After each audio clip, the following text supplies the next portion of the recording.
Good evening. Hello. Have I got some kind of background echo?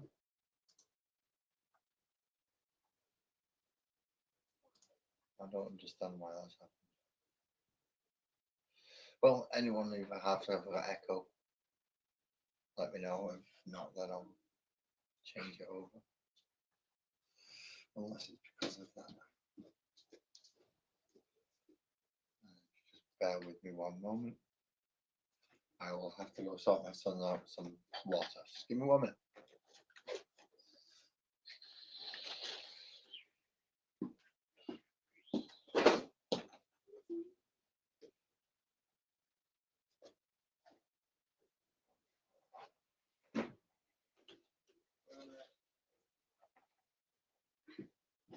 Can I at least say hello?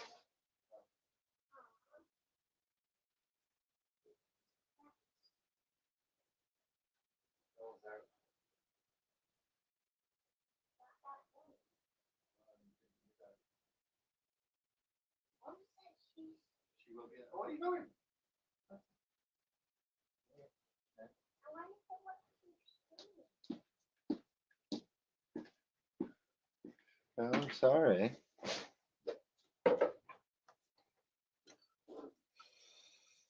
Right. Okay. So, back. As I said, if I've got any echo, let me know. Because I'm trying something different out tonight, and I'm not sure it'll work out. Okay, We'll see if that works. Right. So yeah, tonight's plan is to finish off everything in the blue and gold. So move those out of the way because they don't need to be done. I have a child next to me trying to get onto camera, and he's going to. No, it's bedtime. Come on.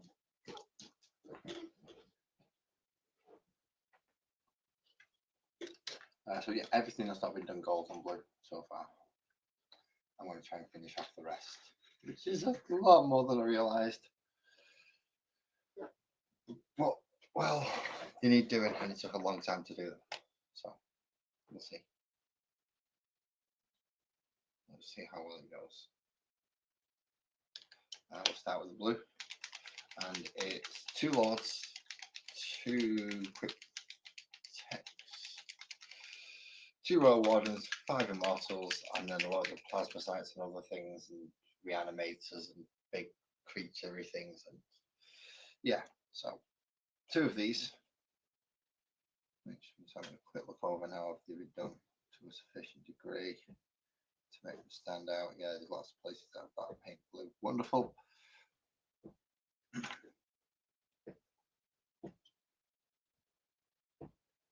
Same with this one as well. Yeah, stand him up. I know I did him earlier, and all these, which you can't actually see on the camera, like all these. Good evening, Elsie. I am not alone. I have 3 viewers, I think, at the moment. Yeah, well, 3. Now these glow ones have not been checked over yet, so I'm not sure. I have painted them, but I'm not sure how much is going to be blue, how much is going to be gold on them, because they're not that important as far as things go. Same with these, you've had certain parts painted blue, painted white ready for blue. Just give a quick check over.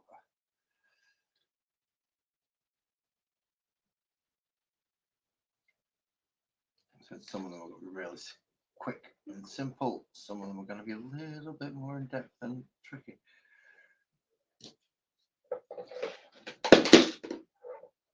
Just give me 1 moment. I'm just going to mute my microphone for a second. Which was muted?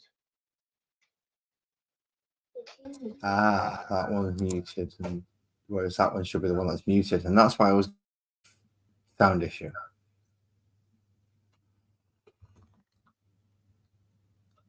Oh, no, have I just turned my? No, I haven't. So I should be able to turn that all the way there. For some reason, that's doing that, and I don't understand why.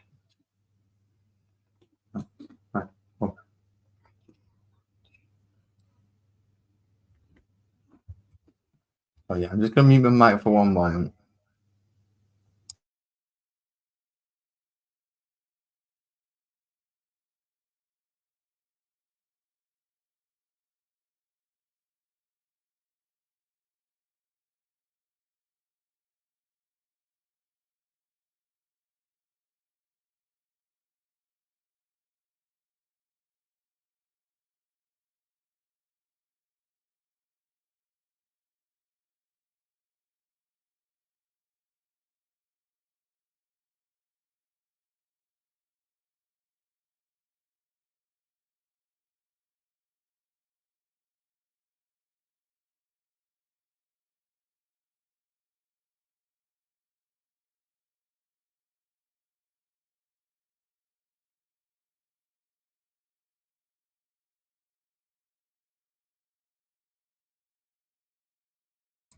Let's see if that solved the issue. Has that solved it? Yes, it has. Good evening. Good evening, Kirsty. Thank you for coming to us. Yeah, we're wearing a mass blue in tonight. Well, mass blue and gold, if I can, and get maximum effort, do as much as I can through it, because these have been sat on my desk for ages, and I'm guessing he'll want his army back at some point. So I need to actually get it painted. You can hear and see. Excellent. I think I've just sorted out a small issue with sound because my phone speaker was being weird. So I've resolved that issue. I think I'm hoping so anyway. But also tried setting it up differently. So everything's on the TV this time. It's right behind this camera. So as the comments popping up near the camera. So I'm not having to look like that every time I want to read the comment section. It's all there right in front of me. It's great.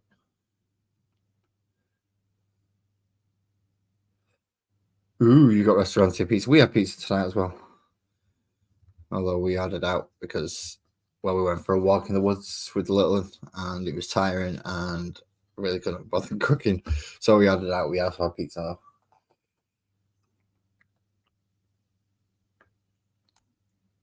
Which was nice. We enjoyed it. So I'm going to start. Let's move properly so I'm actually in shot. Yeah, I'm in shot. Let's move everything else out of the way a minute so that he's not in shot. And think about where I'm going to start putting things as I paint them. Okay, so I've got space to put things just a bit further back. I'm sorry, I'm sorry, Louis. I really am. But I'm conscious of sound issues because I've had chipmunk voices, I've had echoes on things in the past. So being conscious of sound issues, I like to try and resolve them as quickly as possible. So sorry about that.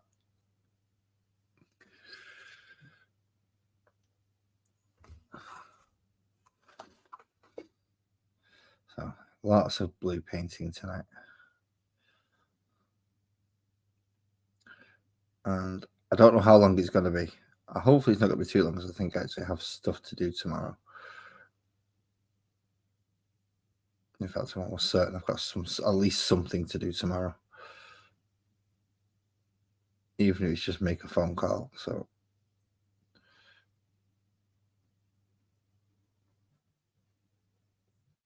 I can't be up too late.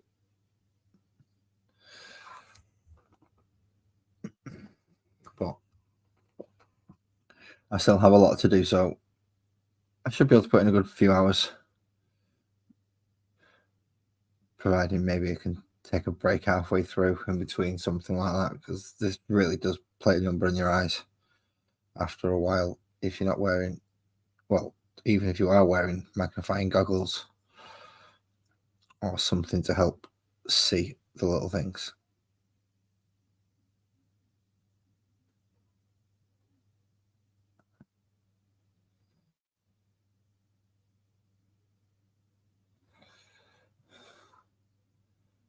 Why on earth did I decide that I was going to paint in between all these little ribby things?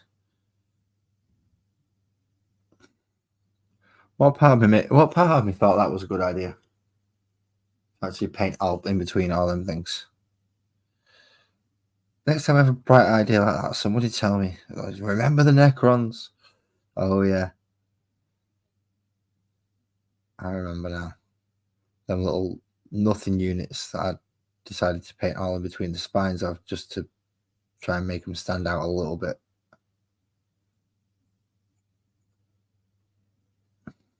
Because otherwise, it's going to be pretty nondescript units. These ones are going to be mostly silver and blue. Gold's going to be left majority for the character type units.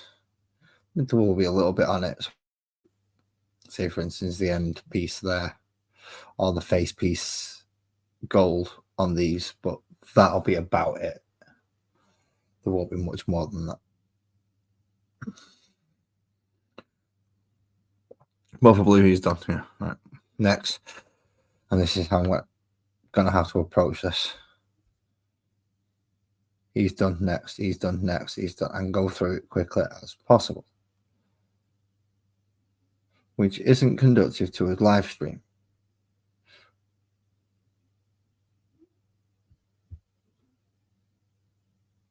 It's really not conducive to a live stream.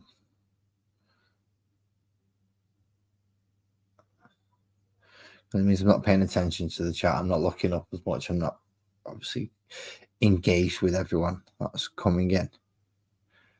I'll try to be as much as possible.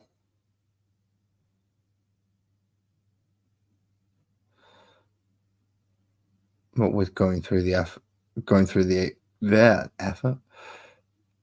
method of batch painting for speed. The whole point is you do have to go from one to the next as quickly as possible, doing all the same pieces, essentially sticking with one color. Do everything on that one that needs that color, then everything on the next one that needs that color, then so on and so on and so on and so on. Until you get all the way to the end and everything's been done with that color and you move on to the last. There is that. I don't Google things on camera that I shouldn't do. There are some things that I do wish to Google on camera, but I am aware that I would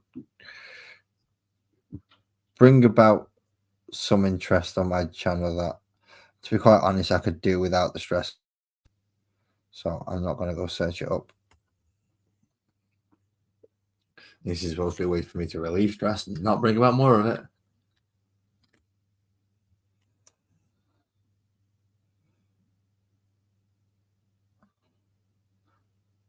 Well, let's just say it's to do with recent events.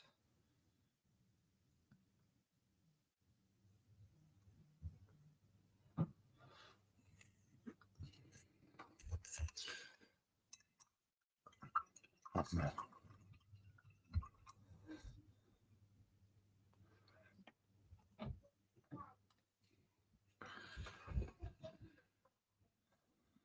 I hear a little boy coming downstairs. Give me a moment.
Is that the microphone?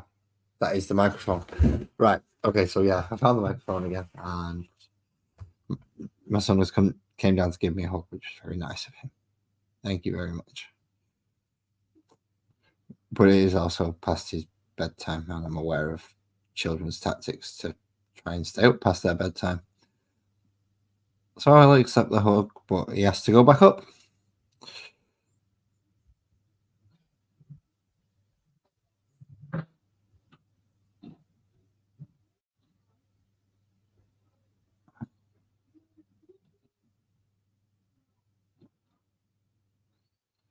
He does kind of want to. Good evening, Ali. How are you? How are you? Hope you had a nice, uneventful day. Or fun day, even better, would be a good one. We actually had a fun day. That would be even better. But I'll settle for uneventful.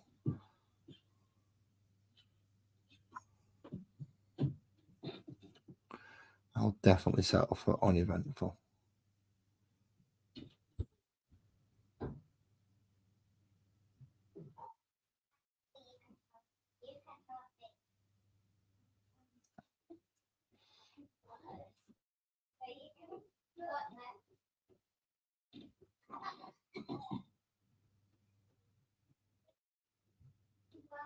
So trying to get in all the places. Some of these things are really small and finicky to get into. And I've got an elephant upstairs by the sounds of it. Or at least a baby one.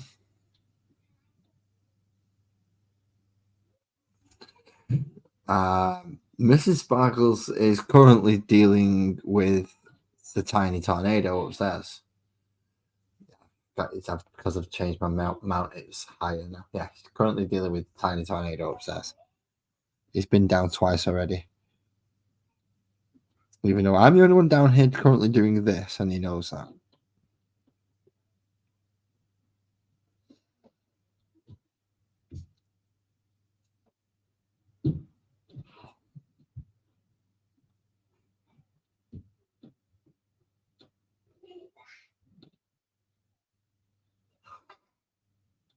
And I'm sure you can all hear him laughing away in the background. And then running across the landing.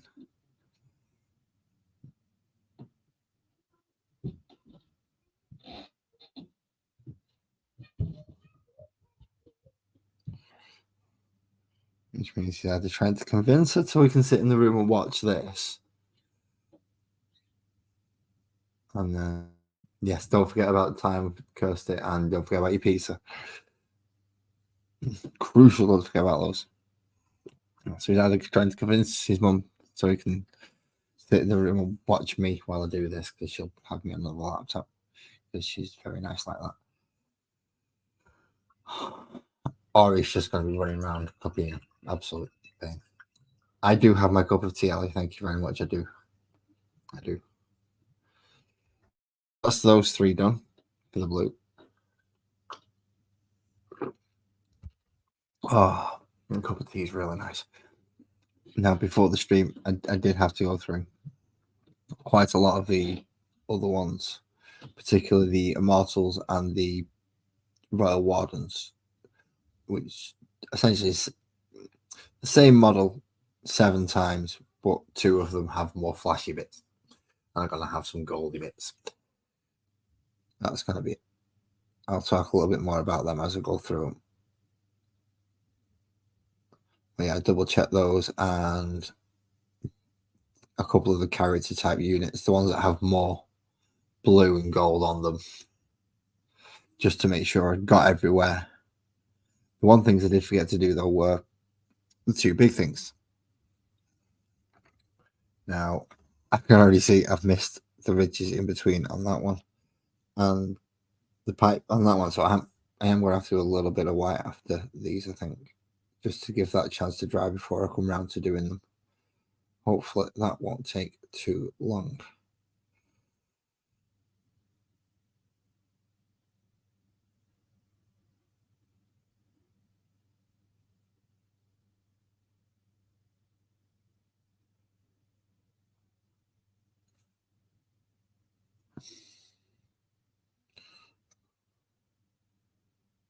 Oh, I remember these ones now. These were the ones where they were painting them and the legs were popping off.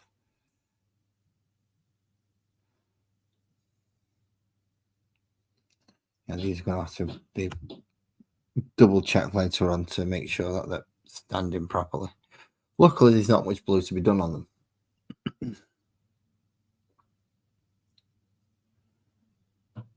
These ones are all part of my friend's army still, which is why I'm so eager at the moment to get them painted, to get them finished and done and that.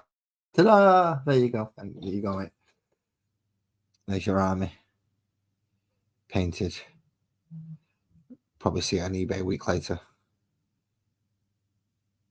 Fully painted Necron army.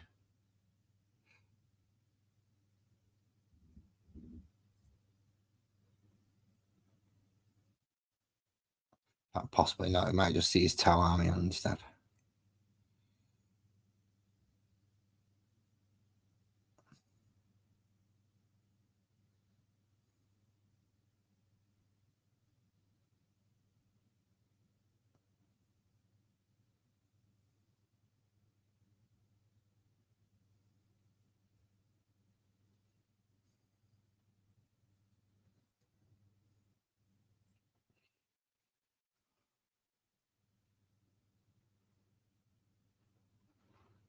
See, if I start with the quick ones, it gives me a false sense of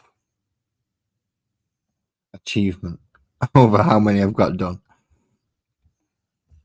I was like, yeah, I've already done 7 models. No, I've done the equivalent of about 2.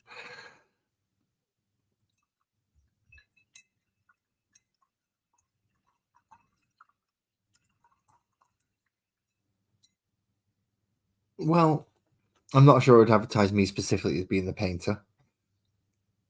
I'm just guessing it'd advertise it as a painted army if he was to sell it.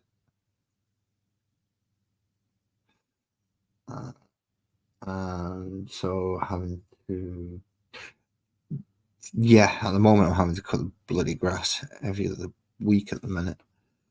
Not fun. In fact, it's due again. A combination of rain and sun is not good. I mean, it is. The grass loves it, but because the grass loves it, it means I've got to get out and cut it again. That might be what I've got to do tomorrow.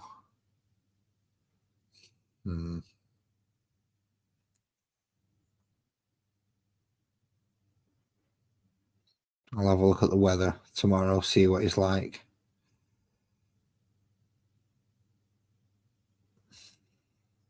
If it's nice, I'll do the grass.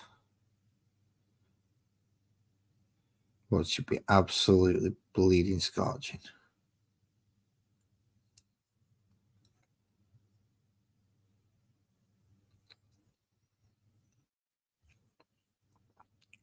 Not that I've got anything against it actually being warm. It's just,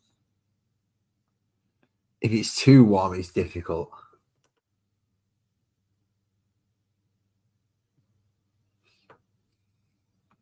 We do need the rain and the sun.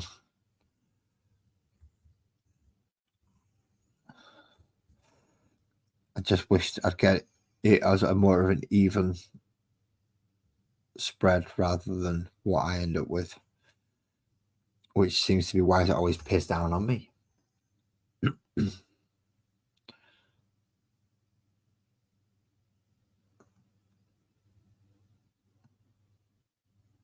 And I do kind of mean that in a figurative and a literal sense, because it waits for me sometimes. I can see it. There'll be a cloud just hanging around. And it won't actually budge anywhere until I leave out the house. Because it knows we've got to go somewhere within the next hour or 2. So it'll wait for me. And then as I go out, it check my message. Where have you sent the message? Because my phone's facing the other way, Captain. So if it's through Instagram, give me a moment.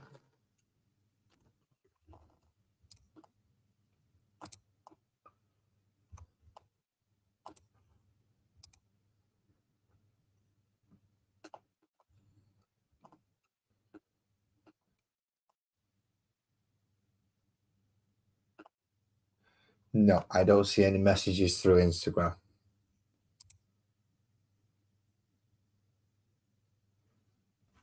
Where have you sent the message, Captain? Oh, wonderful, Louise. It's got to be roasting, is it? Captain, where have you sent the message, mate? Because if it's to ask for the link, I'll send it you through Instagram now.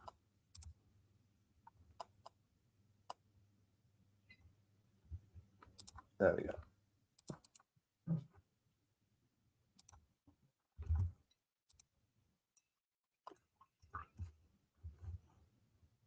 And that makes that easier. There we go, done. Right, no, Facebook I won't be able to. He's on my phone at the minute, so. Nope, would not have got that. Good evening, Alan. I shall send you the same via Instagram as I've just sent out to Captain. Good evening, Captain. How are you doing, mate? I'm all right, you? I am. I'm not doing too bad at all. I'm just trying to find Alan on Instagram. Shitty old day, wasn't it? It's a chilly day. Shitty. It wasn't too bad for me. I've avoided most things. So I went out for a walk today with Mrs. and Little and throughout the woods. And yeah, it's been a reasonably nice day for me. I've not had much television, I've not watched much social media, and But I've you had know takeaway about, pizza. but you know about what happened When? today at Southport?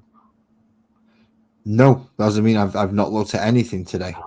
Okay. If it's happened today, I have no idea. So, as a news roundup with Captain, we have what happened in Southport. Do you want me to say, or do you want me to just move on? I'll leave that to your discretion. Is it something particularly not nice? Yeah, it was something really shitty happened today. So, okay, then. Well, I mean, it's all over the news. I'm really surprised you haven't seen it. Some lunatic went in and killed 2 kids at a play thing today, and stabbed 7 others in Southport. Oh, okay. No, I didn't know about that. Perpetrator captured, detained, live, scot-free. Sorry, I didn't see that message until. That's fine. Okay, so you'll tell me. Fair enough. Yeah, Mrs. will tell me about it in a bit. It's just been, you know. So yeah, she shall let me know what's been going on later once I'm no longer on screen. Yeah, it's weird. You know me, I'm not a family person or whatever, but somebody targeting kids. Yeah, that's not good. Right. You know, that's just something downright cowardly and disgusting about that. I wouldn't even be wasting time with a trial. I'd just throw a rope up. He's done. It was me. Yep. You know, but they'll probably go mental health again because that's what they did when that other lunatic stabbed the soldier last week. So, well, that's all they can ever claim, really. It's the easiest way out nowadays because there's such a big push on that at the moment for mental health, which is a genuine thing. Don't get me wrong. Mental health is not like it's something that doesn't exist. It does. When evil people are doing evil things, instead of calling them out for the evil that they're doing, then you excuse it by saying it's mental health.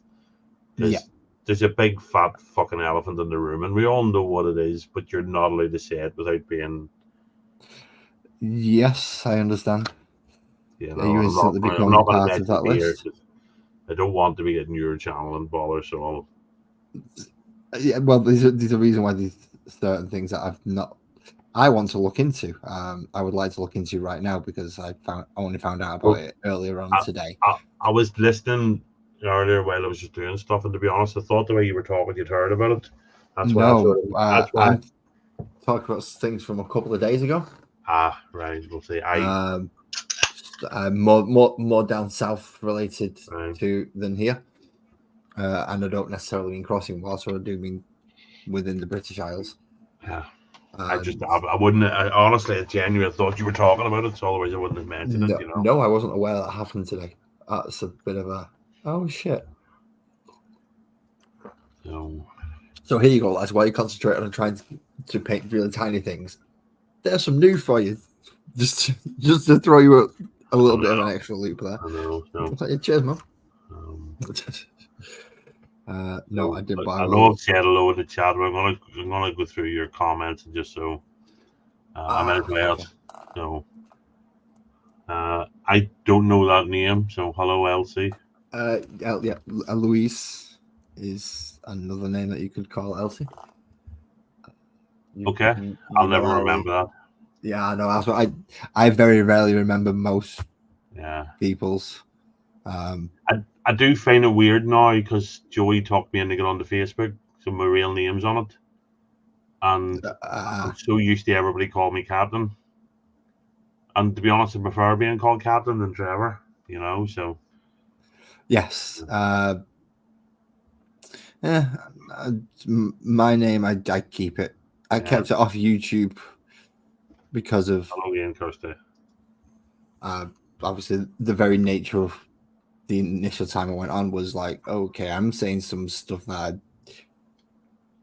I may get some flat from. I certainly don't want it to fall back on the house. It's just kind of carried on from there. So I've kept on the character, so to speak, of Laz, who's not as obnoxious as me in real life. It's I know that's as hard as that is to believe. I don't know. I think that's why I get on so well with Joey. I mean, Joey's exactly the same in real life as he is on screen, and I think I'm fairly consistent. You know what I mean? I don't think I'm much different in real life. I don't think I'm much different apart from I think I clean my language up, especially on my own channel. Yeah. My language is cleaner. So I was like, I'm aware of my language to a degree, and so I keep it a little. I mean, I do find myself in the real world having to sometimes modify my language and stuff, and you know, it's the old thing about read the room. You have to know where you are, you know, to know what you can and can't say, you know. But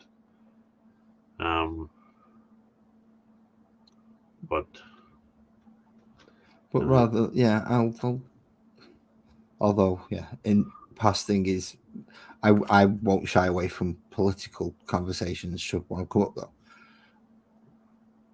No, the problem one is of those type of conversations. Should it be political, religious? If that comes up, it's as long as it's a hello, Mrs. Laz.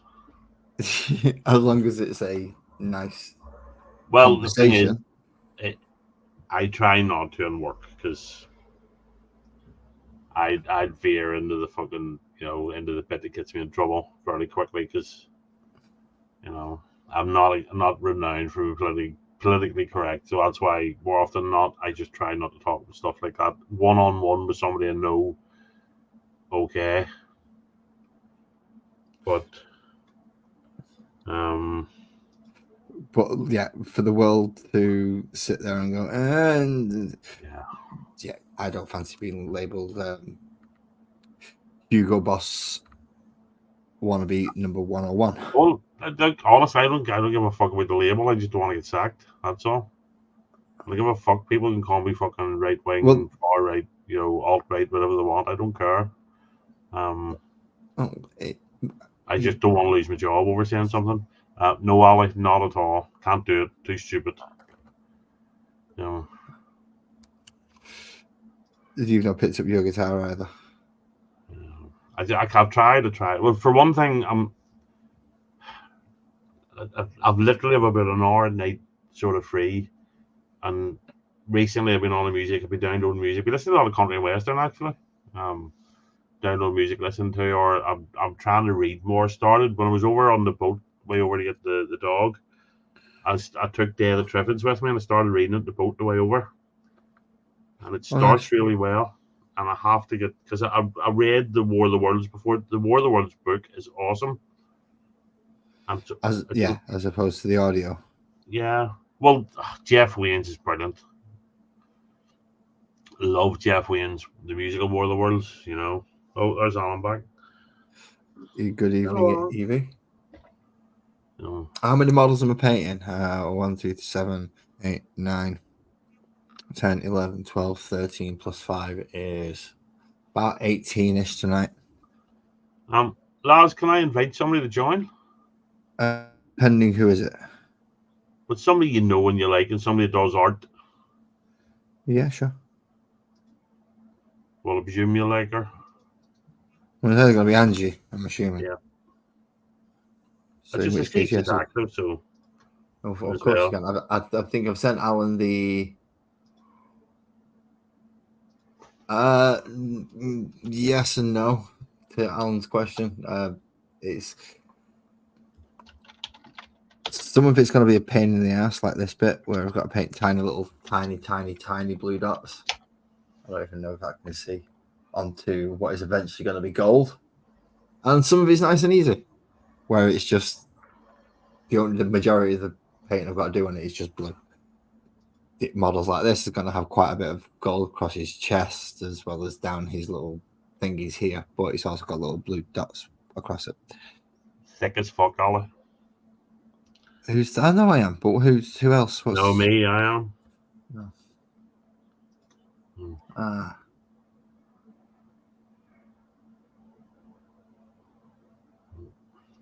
Fair enough, no worries, man. You don't want to be coming out all dizzy-fied and... Yeah. Fuck it. Oh. Now, these were the ones I had to do before stream that I'd forgot to actually paint the dot parts white because I'm an idiot.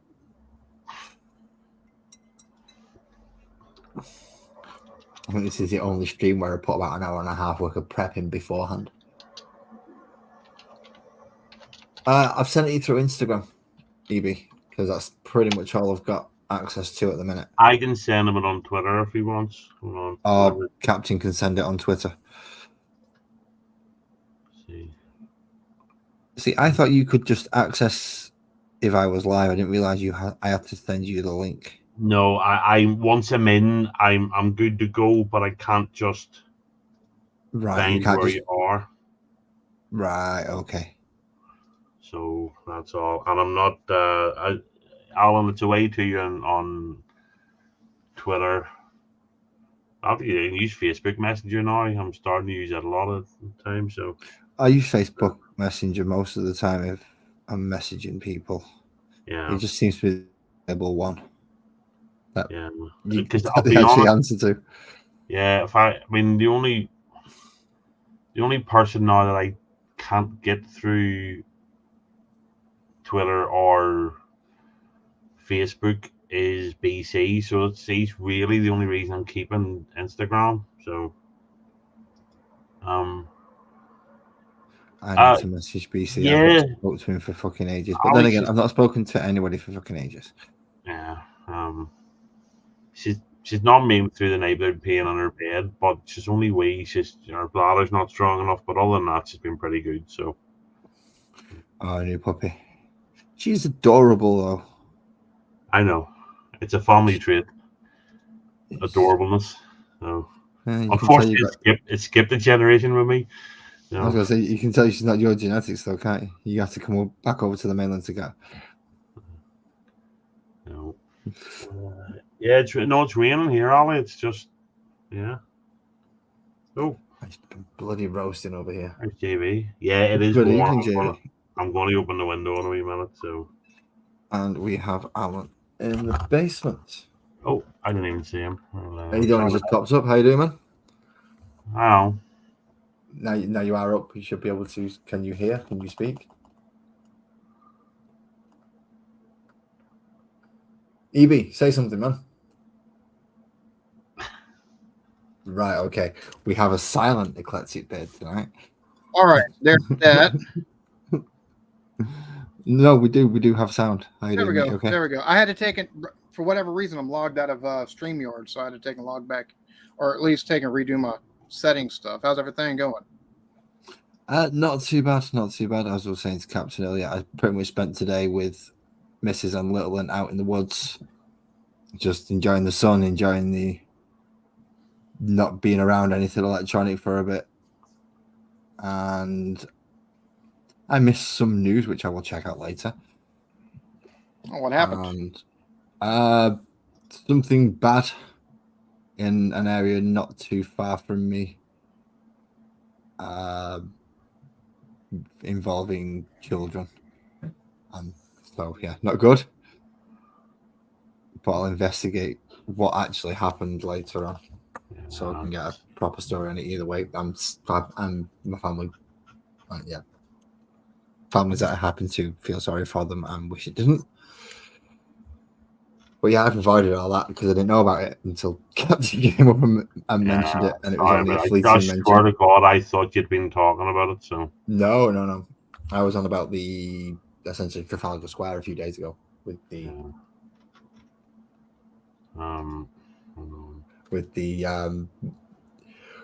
very peaceful protest, which got essentially most people classified as boring when they was reporting it because nothing was going on. Well, that's what a peaceful protest is supposed to be like, you idiots. Yeah, absolutely.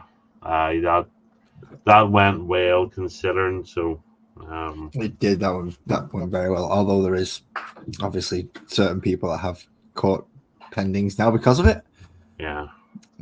Which is a video that I'm sure is not allowed on YouTube, but you can find somewhere.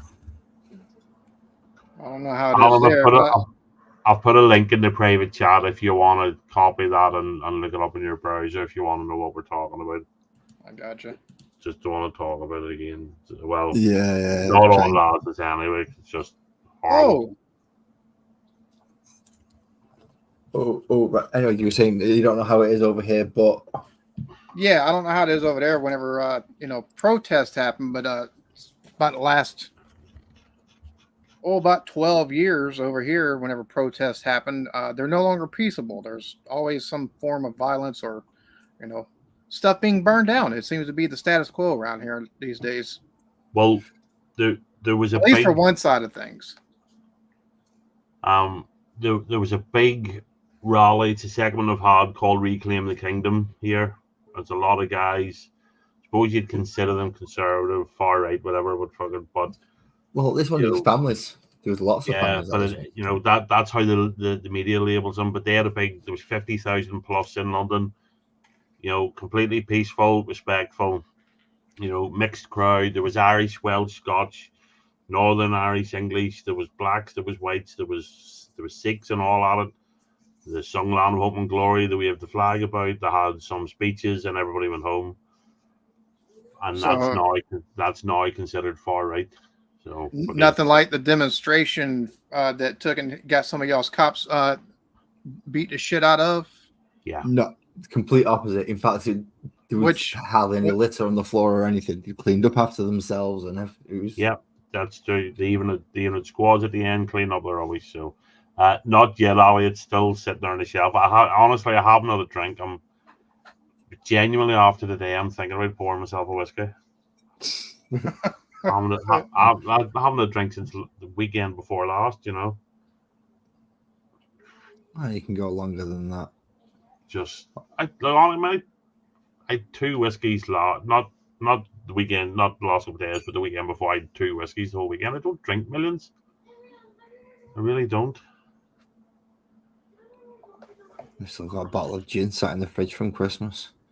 Yeah, I have a bottle of limited edition Blue Sapphire gin now I've had for years. I bet it's not as limited edition as my gin. Oh, maybe not. My gin's homemade from her mother. There's only 6 bottles in the world. Yeah. There's less than that now because some have been drank. Yeah. So how's your week been, Alan? Our weekend been? Because it's only Monday, isn't it? Damn. That good? If y'all hear anything in the background, Kendall's having a little fuss with Erica.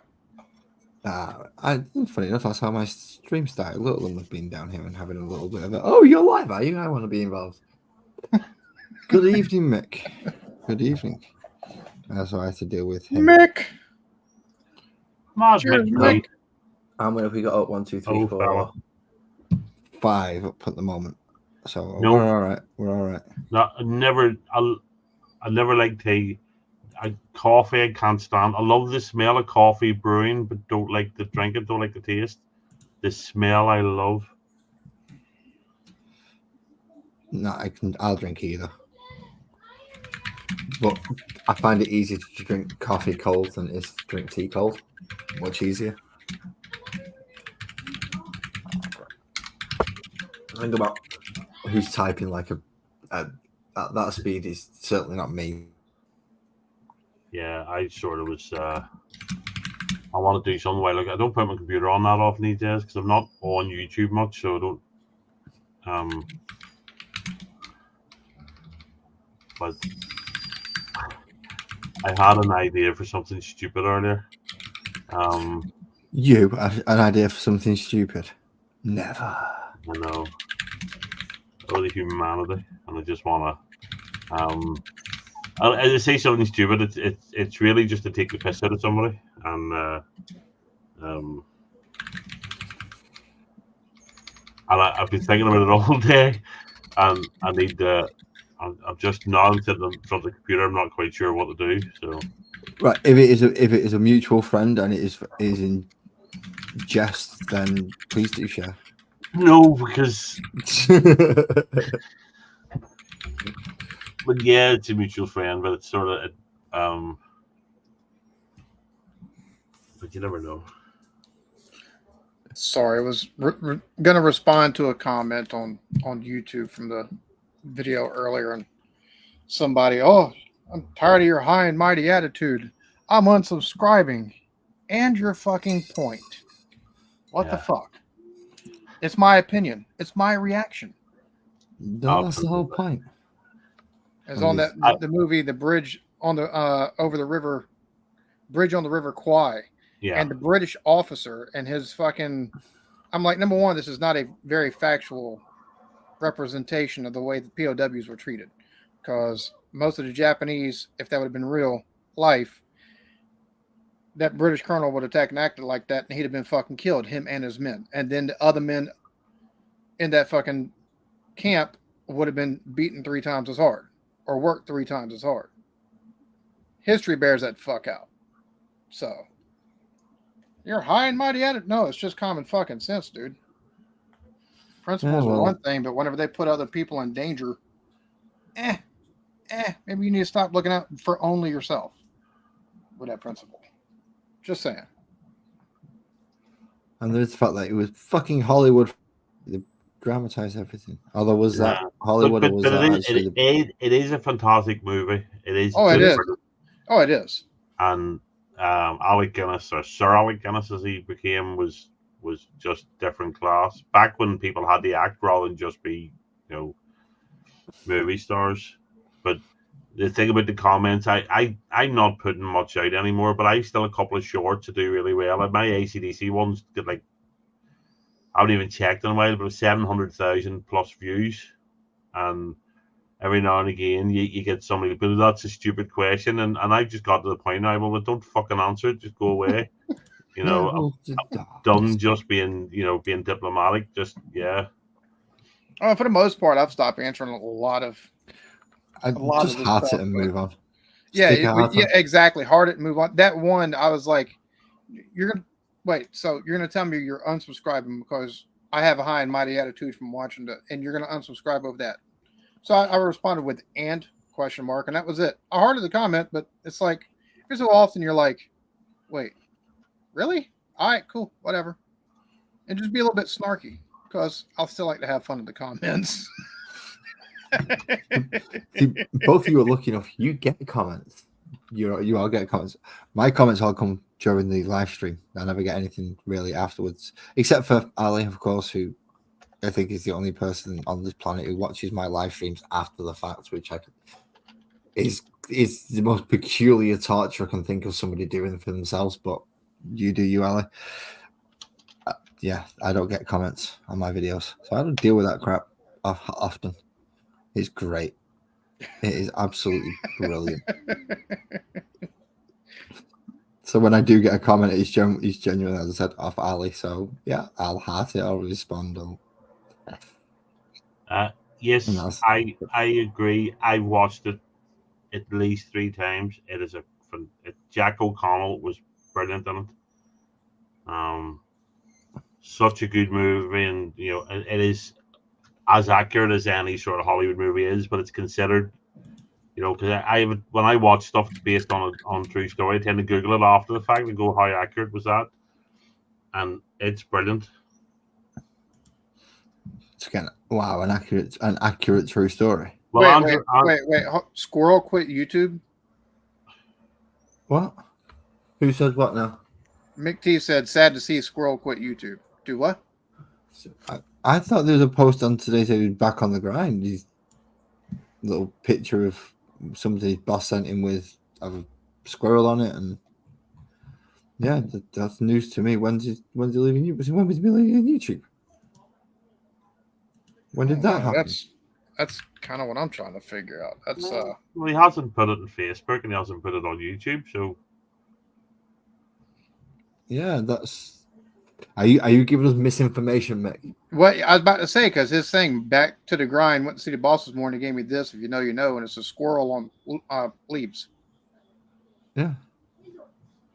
Which to me implies he's back to recording videos after taking a bit of a break. Which breaks are necessary doing this shit. Especially doing it like he's been doing it, where he's working a full-time job plus taking and putting in the work on on 2 different channels. Like it's that's a ridiculous amount. Very of work. necessary. That's just stupid. I went back to work, and it's hard to maintain taking and doing content, editing, and then doing your job too. Well, it's two full-time jobs. yeah, no, Peter. Fuck yeah, 2 full-time jobs. It's especially, but you know yourself, he travels for work. He does a lot of hours. He's got about 18 kids. About 18 kids. I don't think he quite got that many. He's 5 though, wasn't he?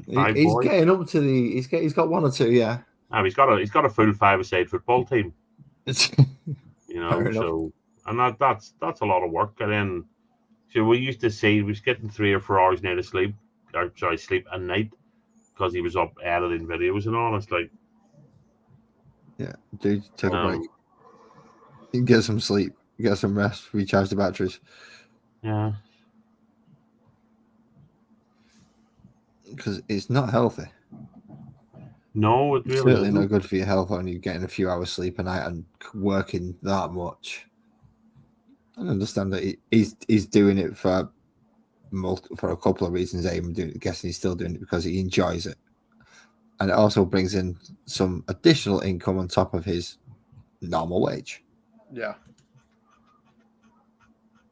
but I suppose, and I'll never be privy to this. It's whether or not all that extra time and effort and stress is worth the money he's getting. So, well, that's essentially the crux, really, isn't it? Yeah. Is the outcome worth what you're putting into it? Because it might not just be a monetary thing. You build. Kirsty's burnt her pizza. Oh, Kirsty! Supposed to be keeping an eye on that. Why can't you get an oven with a charger that you can lose? Home Domino's, be grand. Yeah, that's what I heard. I'll be honest. Before I took and got the job, I was at the point I was sick of doing reactions altogether. A couple of weeks of just kind of not really doing much of anything other than putting something out here and there for my Patreon. I was like, yeah, I missed this shit. So, well, you definitely got to take and love doing it. And if you don't ever take no breaks, and if you take and keep your nose to the grindstone on it, you're going to take and burn yourself out. And then you eventually wind up taking and being resentful of the fact of all the work, but sometimes the minimal minimal payout that you get from it. But it's easy to forget a lot of times that the payout's the community. Yeah. Yeah. It's Although not necessarily. the community isn't paying your mortgage, I suppose. So Well, they kind No, of are because it's- the community, the returning viewers every time. no, but the benefit of doing it is you meet people and all that. That's brilliant. You know, that's a bonus. But if you're doing it as a career, it has to pay. If it's a hobby and you're getting some beer money, then that's different, I suppose. You know, which is what Alan and Squirrel and all start out as. I know for Squirrel it still is, more hobby than job, but for the last week and a half, it's been job again for me because I haven't been able to take and do shit for work. right. Is that why You're we've not had well? more content? Huh? Is that why we've had more content? Yeah. Oh yeah. I haven't. Let's see, not last Wednesday, Wednesday before that. Eric had to come get me from the job site because I was dizzy. And yeah, I'm still like before I took and hopped up here, I was laying down because I took and went and helped Erica take and get stuff that she got from the grocery store, helped bring it in, and just the movement of walking and everything like that. And the problem has been the last couple of days is I'm not dizzy all the time, lightheaded all the time, but when I take and get up and go walk, everything is just, I feel like I'm either being pushed or I say feel like I'm being pushed, but it's like a sensation almost of being pushed, but it's balance is not my friend right now. But the longer I'm up, then I start getting lightheaded or dizzy and then have to take it and normally lay down because it's weird because that start off as a small sensation. I have to take and lay down until it either passes or gets to where I can at least sit up. I don't let my dog out of the room. I'll be right back. Okay. I get really dizzy when I stand up. I got a room. We'll be right back. Okay. Yeah, Well, my first thoughts are ear infection. well, I'd be honest. In my old age, I developed vertigo. Ah. And it's a bastard. It's just when it first kicked in, I could barely stand up. I'm about 25 feet away from the toilet, in the bathroom. I could barely make it from my bed to when it first started, I was dizzy. Even lying down, I was dizzy. If I moved my head slightly, it's horrible. I couldn't drive and all, and it was a nightmare. I just know certain ways to move my head now, or if I get up too quick, I get a wee bit dizzy. But it's So your guess is vertigo. My guess is an ear infection. Ali's asking about blood pressure. yeah. No, my blood pressure is fine, and it's not ear infection either because I've been to the doctor and I was trying to get an appointment with the ENT, and that's not till September. But I've got a follow up tomorrow. It's what actually started me on this whole. The reason why my channel I was able to take and put so much time and effort into it at all was like 6 years ago. I say 6 years ago, couple years before that, probably about 10, 12 years ago, I got diagnosed with vertigo, but it's all mostly through sinus stuff. Like it got pollen and stuff like that. It falls real bad. Or if it's that time of year where you get sinus issues, I'd have a day here or there where I'd wake up and I'd be dizzy and have to take something for it to kind of quell it.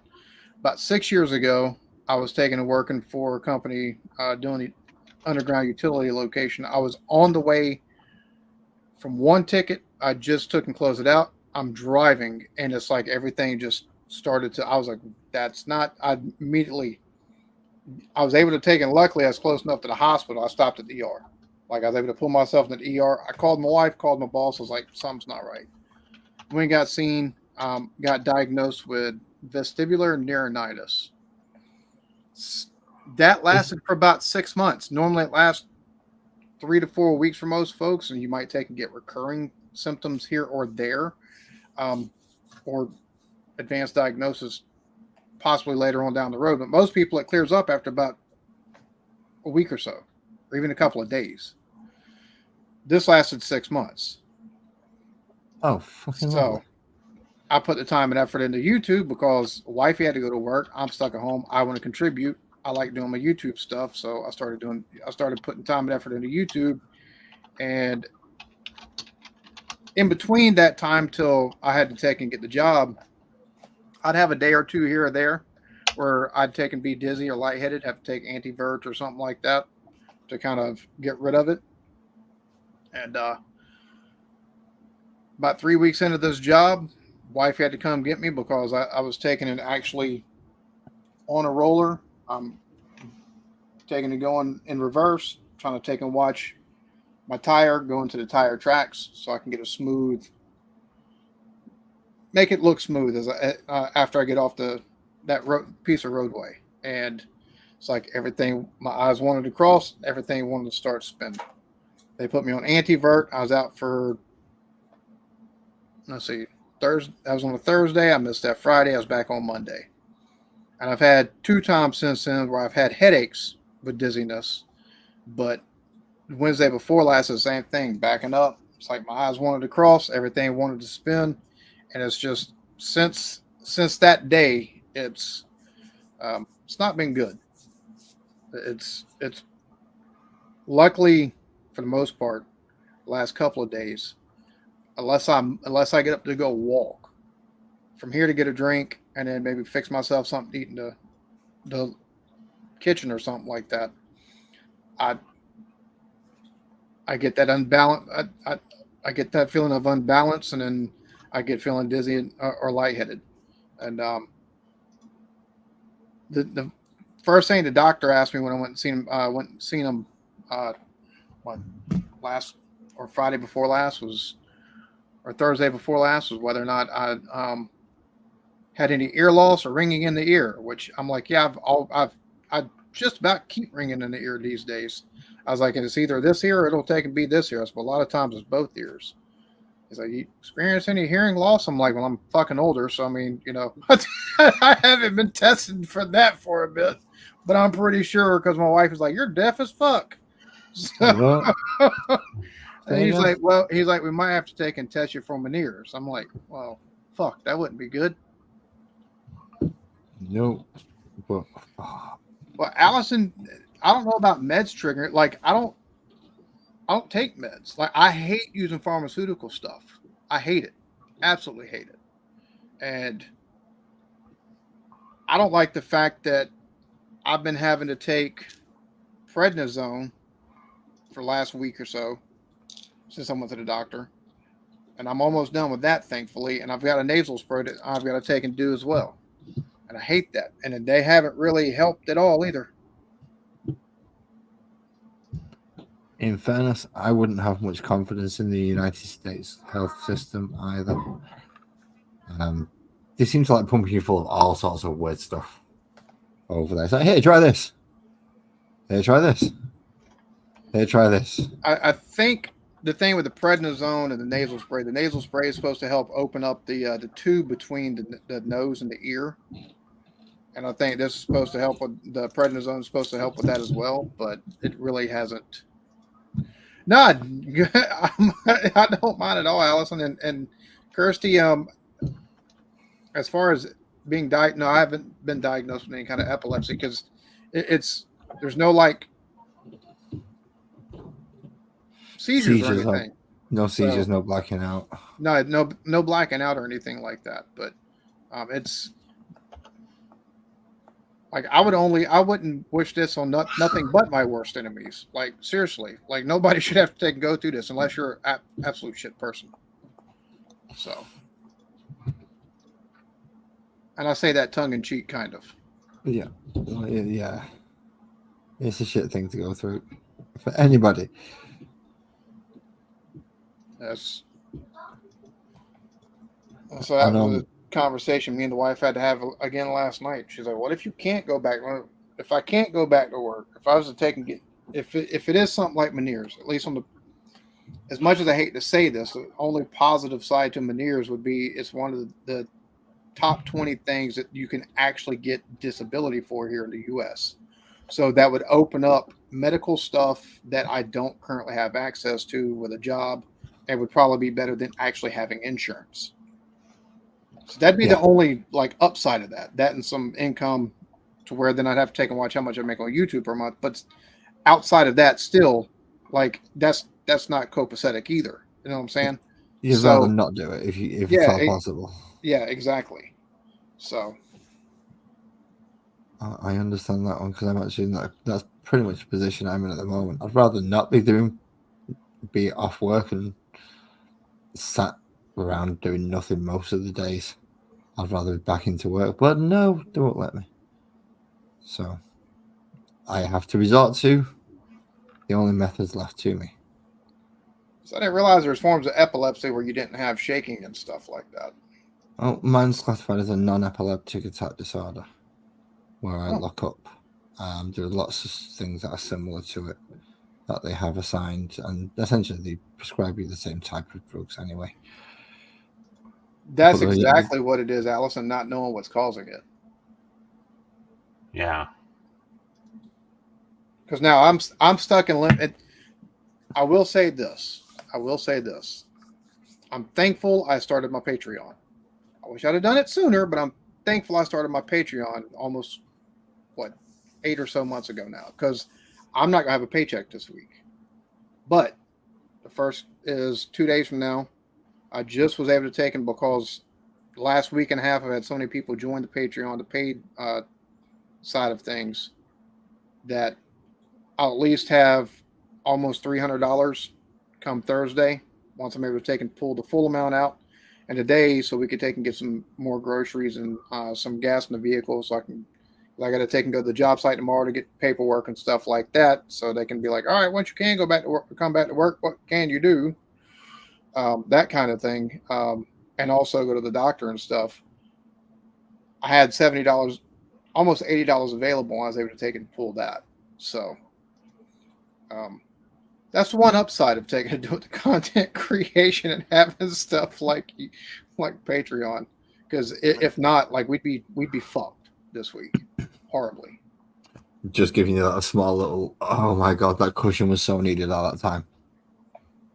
Just a little bit of extra, thank fuck. Yeah. If only. If only. Yep.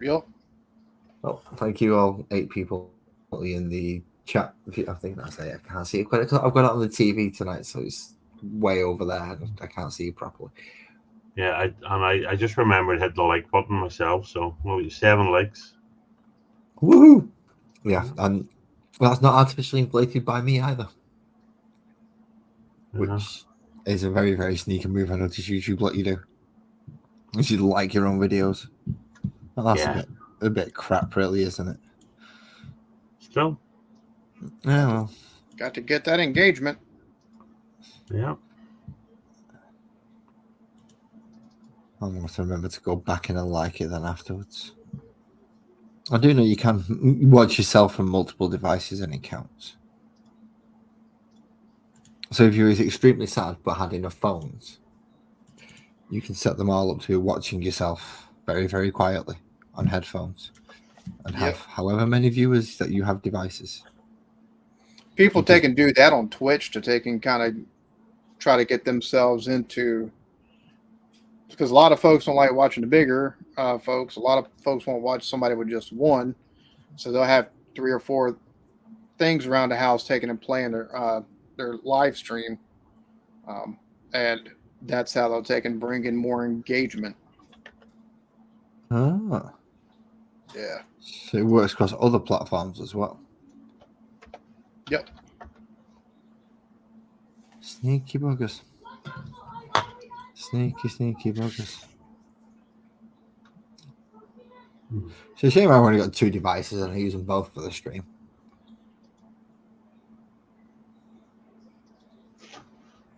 What exactly is that you're painting? Because that looks pretty freaking cool, but this is like crazy sci-fi all at the same time. Is it a nanotech reanimator? It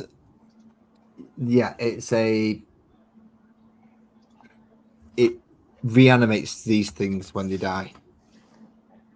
Oh, So thank you, Allison. ah, Nocturnal epilepsy. Okay. Never heard What of is- that. I was about to say, what exactly? What is the condition for that? Like, what all does that entail? what, for it to get him back up, or do you want to ask about that? You're asking Alison. Yeah, I'm asking about the seizures during the sleep. Oh, Honestly, Ollie, yes, especially when I get a shower. Because see, when I was washing my hair, I had so much hair, I got top heavy, I could hardly lift my head up. But because I cut so much of it off, it's just so much easier now. Life's just so much easier. I'm not even joking. This that I was there was that much hair falling off me. I was blocking up drains. It was just everything. You know. Oh no, it's awful having long hair. Well, it's not. It's brilliant having long hair, but it has its drawbacks. Yeah. I mean, I do miss my long hair, but I'm glad I'm bald now Yeah. because it's So much I took less maintenance. must have been about 8, maybe 10 inches or more off the back of it. So. Right. Well, Yeah, but total. then I did come out of the hairdressers. I was near crying. Why did I do that? I should have done that. It took me 4.5 years to grow. But yeah, happier with it now. Essentially, when they chopped mine, they chopped about 3 foot off. Yeah. 3 foot of hair gone in a single snip. Well, I say a single snip. They hacked through it with a pair of giant scissors because it's the only way they could get through it. Yeah. But yeah, 3 foot of hair gone. Sat in a window like a show monkey. While people stared in at me. That's my own fault getting it done in the shop window.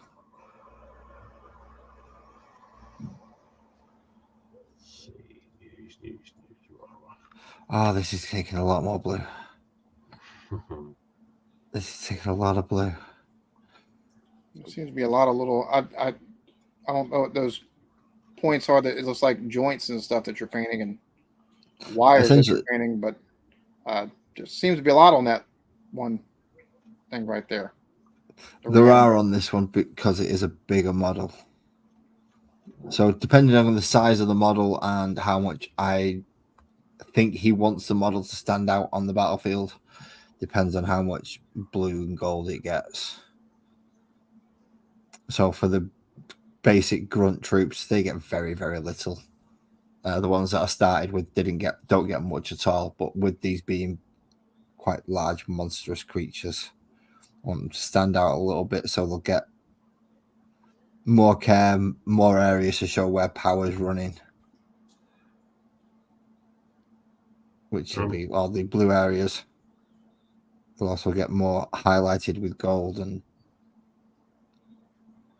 some more care put into them. Kirsty, I understand because when I have my heart attack, nobody spotted the phone and ambulance, because I sleep on my own. But you're over in England.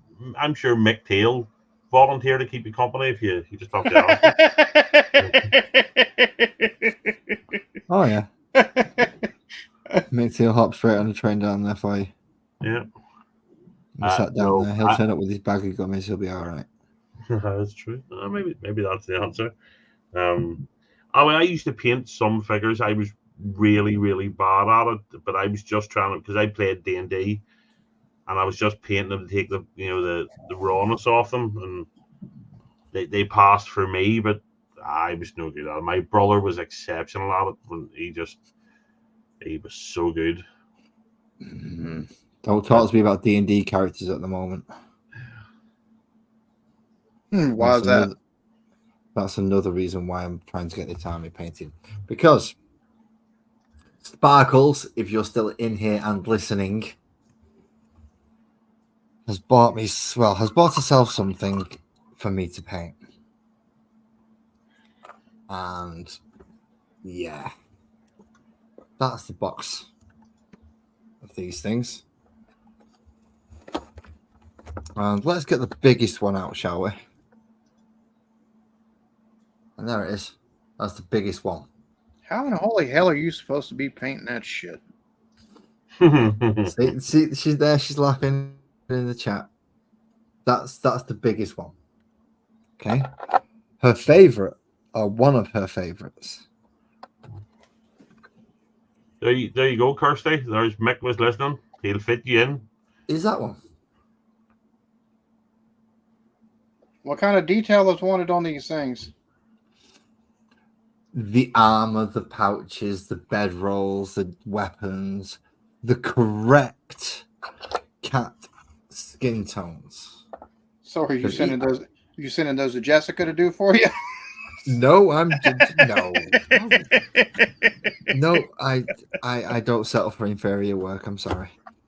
Oh, damn. But no. Each one is a specific actual cat type. So we've got Hester, who is the Sibinian wizard.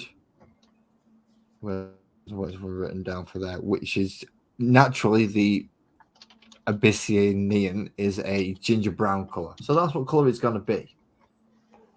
Parkus, the bobtail barbarian, is also going to be ginger. Then you've got Cleo, the Bengal ranger. So rangers, they're all with leopard skin. How much detail is wanted in this? So that's the ranger. Now it has got armor on, but it's also leopard skin. Careful, in its not natural colors. So that's going to be fun.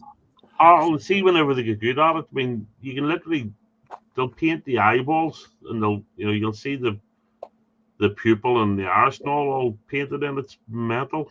How much detail some of these guys can do.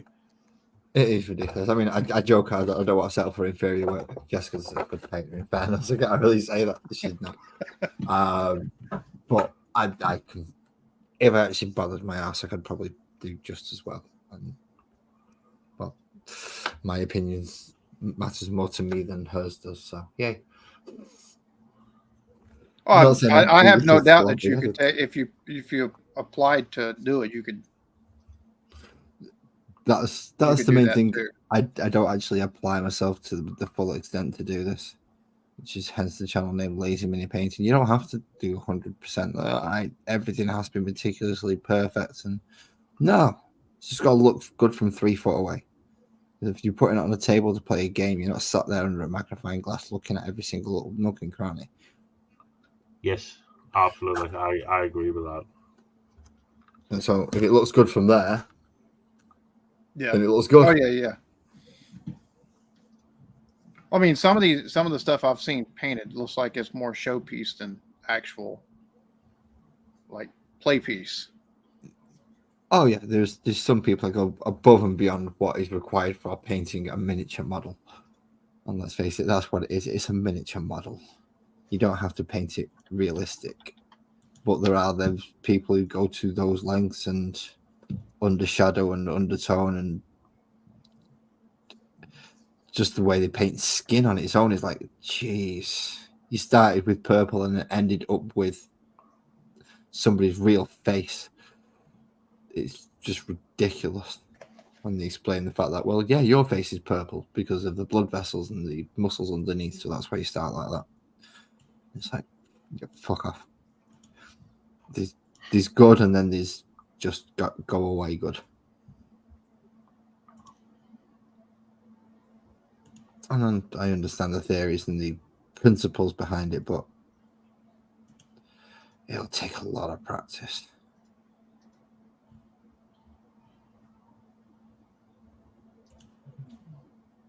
I don't know, I've been doing this channel for how many years now? Because you was up here with me on the first couple, where you Alan? So how many years have been doing this?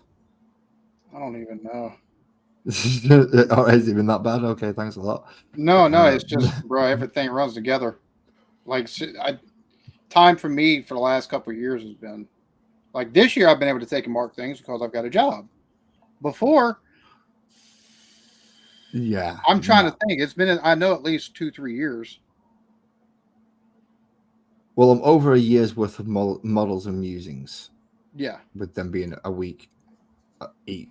know I've missed weeks in between. So there's well over a year's worth of that, plus whatever I was doing beforehand as well. It's at least 2 years now. Maybe I should do a celebration at some point.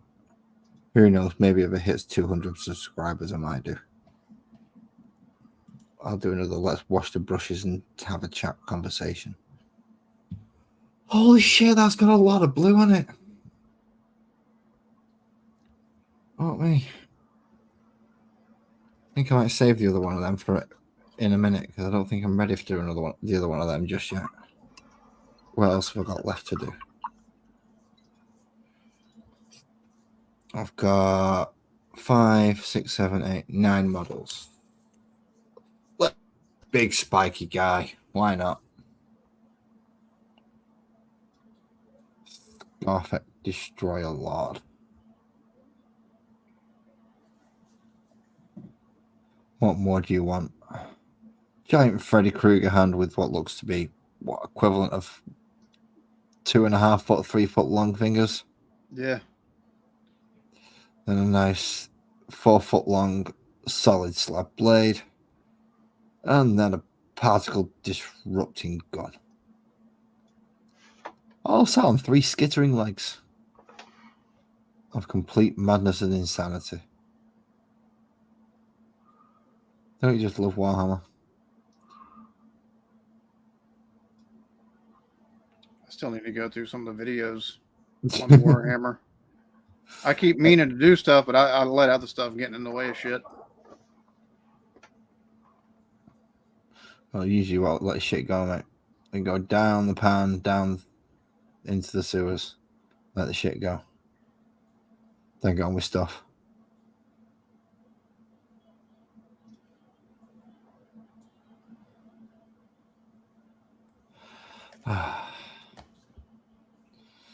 Where else needs eyes? Gone.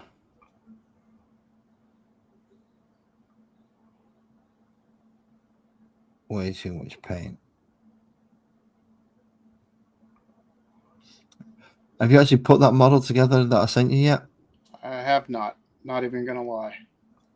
Have you even pulled it out of the packaging since you Oh, got it and went, oh, that looks nice? No, I've pulled it out the back. I actually want to take. That's the thing. Like I've been wanting to take and get stuff because I think I'd like to get something that's a little bit bigger for Kendall because I think Kendall because she likes painting on shit. So I think that'd be good for her, but it'd also be something I could take and get myself another 1 or 2. So whenever she wants to go paint, she's got a couple things she can paint. I want to get a couple more before I try to take and actually put anything together. Take and put it together all at once, help her with hers, be a daddy-daughter type thing. But I think her thing would be more of like licensed products, probably in some way. So something a little bit bigger, plainer, flatter, easier to paint. Yeah, exactly. Or even something like a dinosaur or some shit. You know, get her a dinosaur to take and paint. Get her a fucking, I don't know, maybe a superhero thing to paint. Maybe something that off of maybe something from like YouTube related that she could fucking paint. And because she's got a mask and like a dinosaur mask that she doesn't really wear. But she'll take and pull it out every so often, and she'll find the paints that we have in the house, and she'll take and put water on the paints, and she'll find paint brushes, and she'll go to town on it. She'll do it with a couple other little things that are her toys as well. So, like I said, I think that's something that she would take and do really good with. It's just I need to stop by Zenergy Games in Moss Corner. I need to check them out because I know my understanding is they actually have stuff like Warhammer and other games. We've got quite a few stores within probably a 35-minute drive that I could take and actually stop at to take and get. I know there's one that takes and has more kid-related stuff to go along with the hobby stuff. So I'm going to take and actually. That might not be too bad because I know you can get Funko Pops versions of these, which are considerably bigger. Oh, I bet so. But you can get a plastic grey one that you can paint up yourself. Or you used to be able to. I don't know. I've seen the gray ones that you can paint yourself. But they also sell them painted if you wanted one that was pre-painted as the specific legion or character that it is. But having the one that you can paint yourself, 8 is bigger, so you can paint it a little bit easier.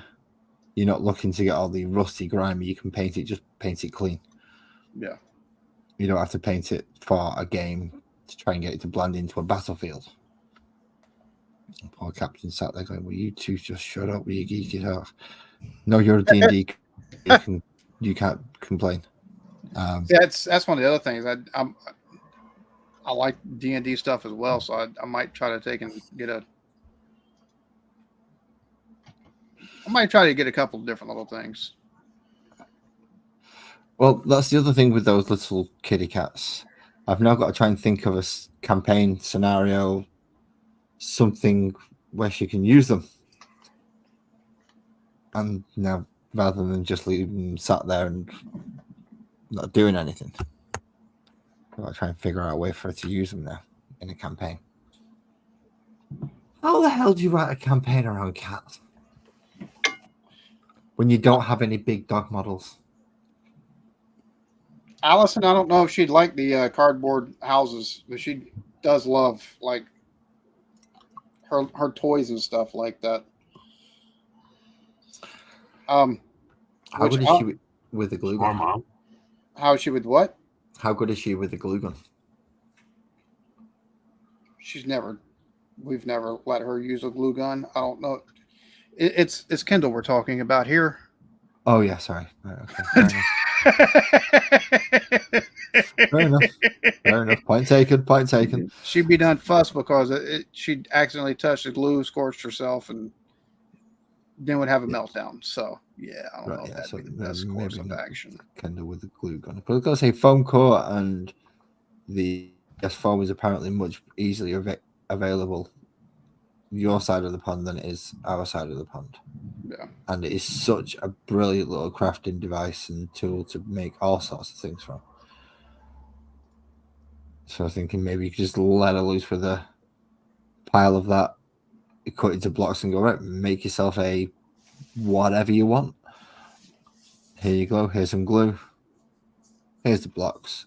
Now, every so often we do take and like we get the either the glue that you like the Elmer's type glue or like the glue sticks and stuff, and she'll ask for paper and she'll go. I don't know what she's attempting to make, but she makes the hell out of it. So, well,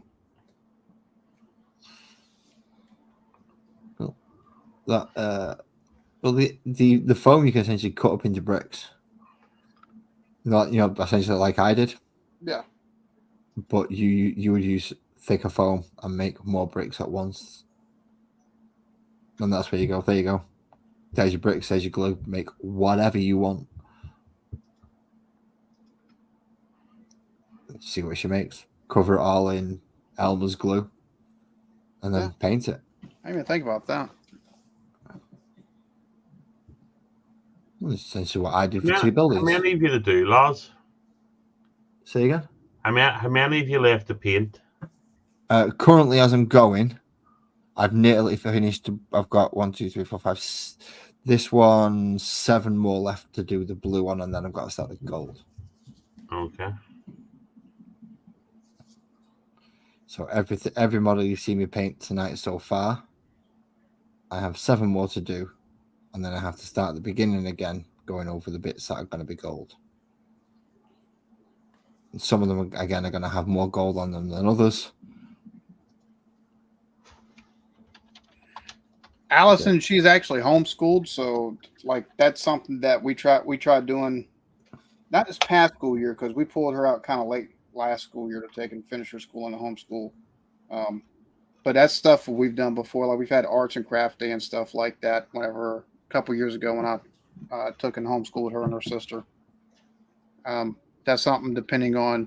I know my wife is going to have days like that this school year. If I wind up being the one back at home with them again, I'm definitely going to be setting aside days out and about, taking and to some of the local parks around here, or taking and doing arts and craft type stuff. Because my 12-year-old, she does, like, she draws, and oh my god, she's talented as hell. So we do days like that where they can draw stuff, and I'll join in and either try to draw or we'll try to take and do stuff, and it's always fun. Is that where they take the mick out of Dad for not being able to draw, and you have to sit there and take it? Pretty much. Because not even gonna lie, I can't draw to save my life. Like, even my stick figures are squiggly, but it's fun seeing what they take and come up with.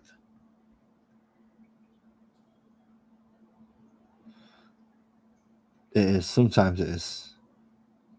Sometimes you get disheartened if you draw something better than them, though.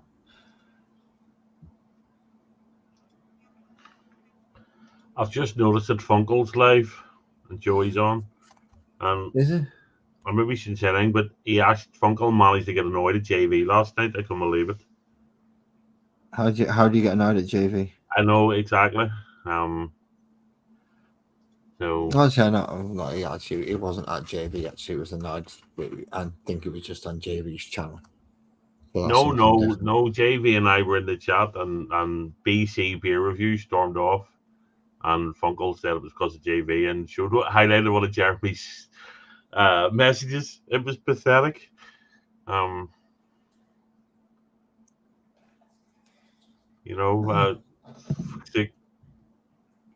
been chuckling about it all day, because you need to be really fucked up to fall out with JV.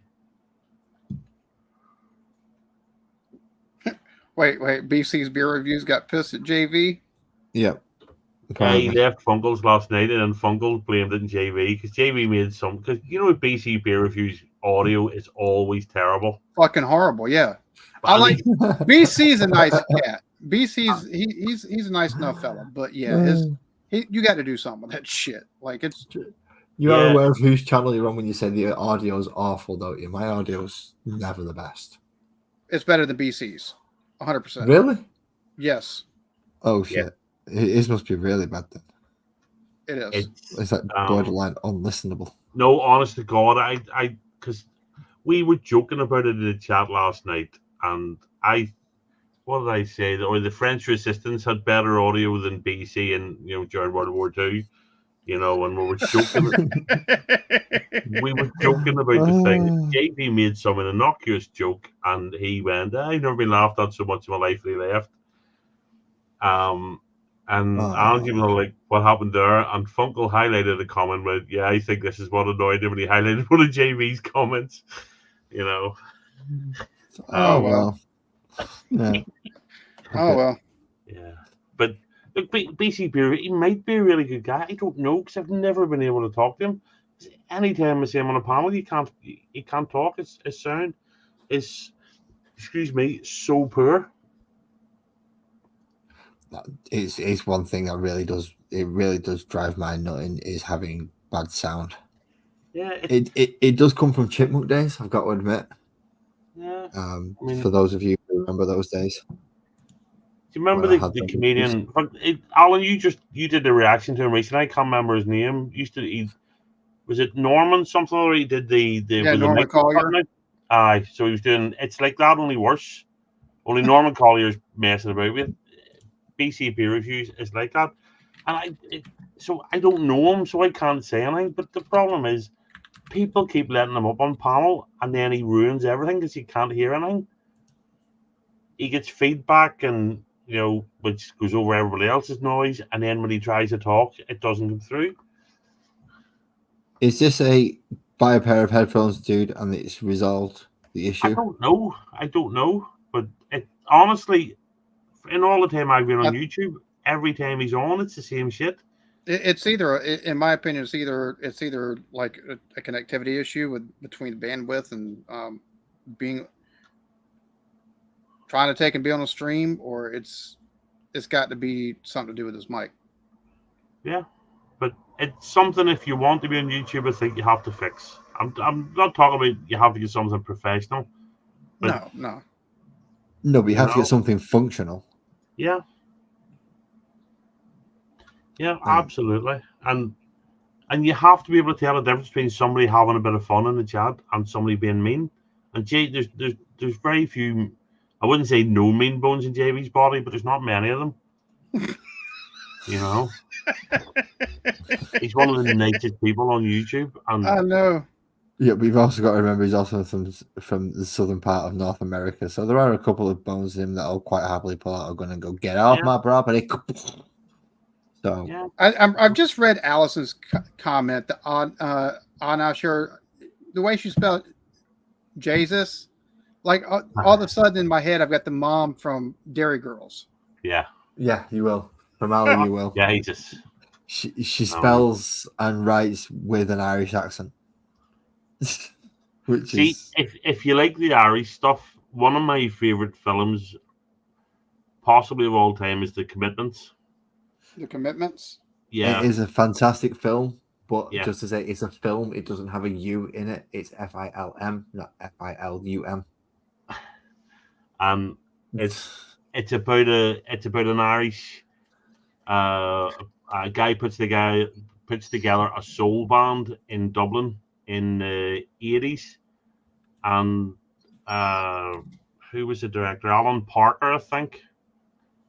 And it's brilliant. It's really gritty, but it's funny, and the music is fantastic. You know, and they all run about talking like that, so it's really good. It's worth it. I mean, I'm not saying to do a reaction to it, but it's something you could sit.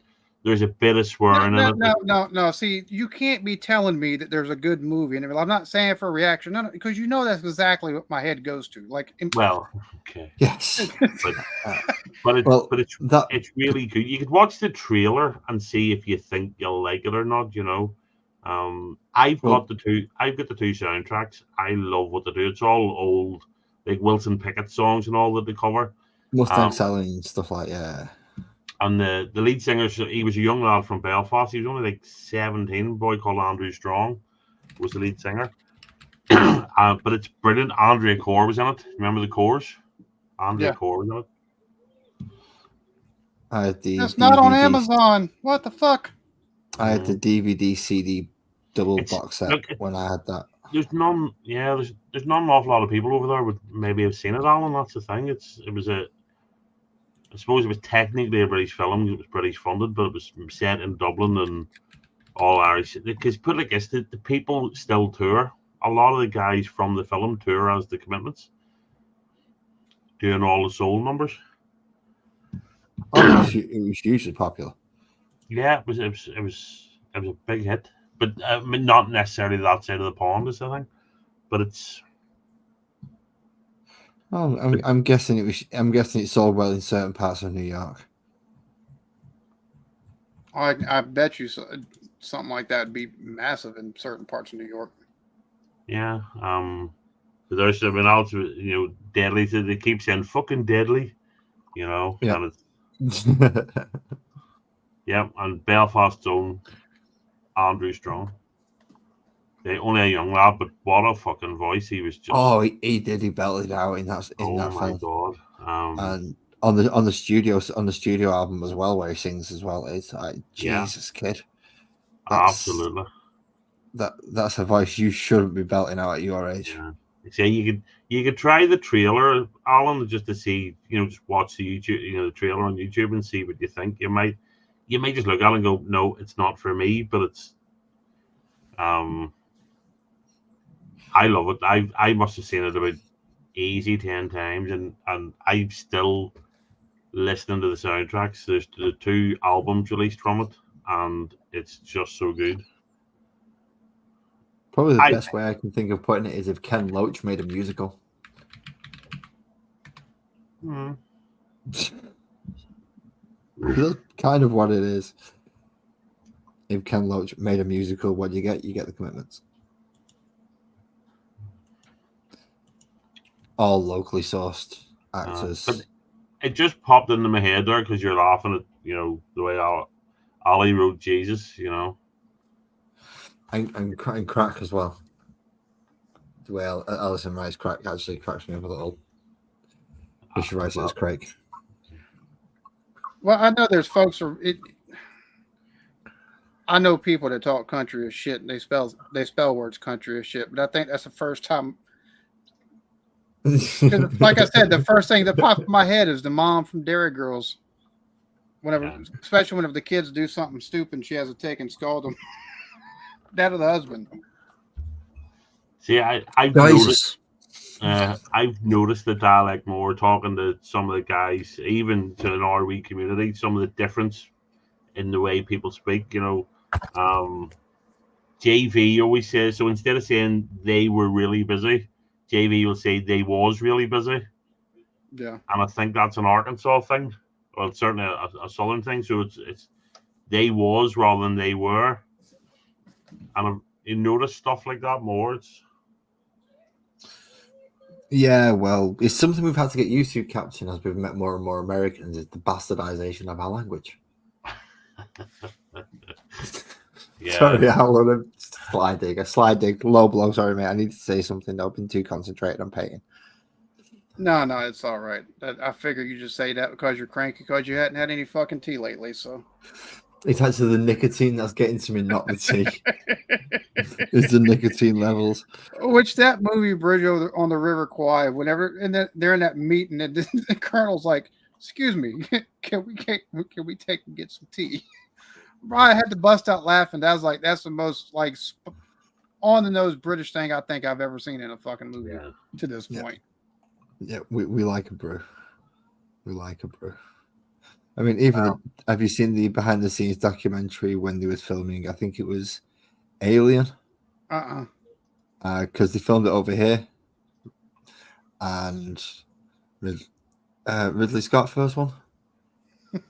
Yeah, he obviously wasn't aware of what was going on, and tea lady comes bursting in, and everybody just stops and goes to have a cup of tea. And he's like, "Hang about, I'm in the middle of a shot here. You can't just stop." And everyone's like, "Tea break, mate." Yeah. And it's like, you can't just do this. Go check the contracts. It's in contract. We get a tea break. Entire thing just shuts down while everyone goes for a brew. And he's like, you can't do that. It's like, wanna bet? Don't argue with contract. Us. Yeah, don't argue with us. We will shut this place down for you. So yeah. See, I watched the thing not so long ago talking about the tea and the coffee break and why it was started. It was supposedly it was a carpet weaving company, and the owner realized that the girls and I would come in the morning and they'd be full of energy, they'd work, they'd get loads done. We burst off their lunch and then they'd start the lag, because they're tired. So what they said was take a break, get a cup of coffee. So they took 10-15 minutes of break, they had a coffee, got rid of caffeine, and get talking. And then when they went back, their productivity was up. So even though they took 15 minutes out of their day for a cup of coffee out of the afternoon, they were basically giving themselves, a caffeine injection and then working harder the rest of the day. Apparently. So having that 15-minute break actually got an extra equivalent of 2-3 hours work. Yeah, apparently so. Makes sense. Yeah. And Allison, to answer the question, yes, I do like tea. I like hot tea, like y'all have over there. And I love sweet tea. Like, sorry, Biko. What happened? Yeah, I watched a video today of some Americans shopping in one of our supermarkets, and she couldn't believe she's walking around going, and she compared the prices to what she'd pay back home, and the one thing that freaked her out was the eggs weren't refrigerated. We, now when we bring them home, we put ours in the fridge, but and not everybody does. But she couldn't believe how cheap everything was, but she didn't like the fact she had to pack her own shopping when she went through the till. It wasn't packed for her, but she said at the end of it, for those prices, I'll put up with it. So I'll put up with. You don't have a choice. You're over there. Shut up. Yeah. Put with it. Yeah, honestly, sure you we're talking one night. The difference. See, it's everybody forgets. I know sometimes the wages are higher in America, but a lot of the basics are so expensive. But we're talking one night about Coke Zero, and I asked JB what he paid for a crate, and I think he said it was something like $18 for. Was it 24? Something like that. And I said, like, I can get 30 cans for a tenner. So I get 30 cans I for can go what's down about to Farm Food $11.50. I think it's £24 for three crates of 24. Yeah. When Yeah, they're on that's offer. at Walmart. The bargain brand is $8 for a 24 pack. So No, this isn't bargain, man. No, This is it's Coca-Cola. proper Coke Max. no, Coca-Cola is like, Yeah. I think it's even more than that. Well, I know around here it's like $9.50 for a fucking 24 pack. Like it's expensive as shit. No, JV was 72 paying. cans of cola, 24 quid. JV was paying a lot more than that. JV said it was something like $16 he was paying for 24. Maybe Ooh. maybe Well, it more. might be. I don't even like. It's been a minute since I've took and done the shopping. So Because I don't buy fizzy drinks. it was weird because I saw Tucker Carlson, not a guy I'm a fan of, right? So when he was in Russia, he went to one of the Russian supermarkets. He was walking around going, "Oh, look how cheap everything is," and but this back fuck home me. in It's America, $13 for a 24 pack here of Coca-Cola. Goddamn. right? Okay. I didn't realize it had gotten that expensive. You're saying that you made the comment about the wages being so much higher here, but it doesn't feel like it because we don't have any buying power anymore. Like it's That's what I'm saying. It's all relative. So that's what I was saying about. So when Tucker Carlson was in Russia, he went into one of the supermarkets and he made a big song and dance. Oh, we're being robbed in America. Look at what they're paying. It's nothing. It's everything's. People can live like kings here. But then there's a local guy called Constantine, or a British guy called Constantine Kisin, and he's British now. He was born in Russia. He emigrated to here as a kid. And he went on and ripped him out. He says that's just so false. It's so disingenuous. Yes, it's cheaper, but the Russians earn so little. yeah. Everything to them is super expensive. That's why they struggle to buy food. So yes, it's cheap if you're a multimillionaire American fucking, personality. But the average working, Russian struggling to pay for things. So Yeah, he's still sat in his flat drinking potato vodka, trying to numb the pain because he can't afford to buy this fucking food. yeah. So Well, it's getting that bad in a lot of places, particularly the working classes are all lower. Even over here, it's getting to the point where some people are having to. Oh, maybe not. Here they're trying to do away with the damn middle class. Like it's the same here. Yeah. They're essentially trying to price out the middle class into the working class, and then working class even being that.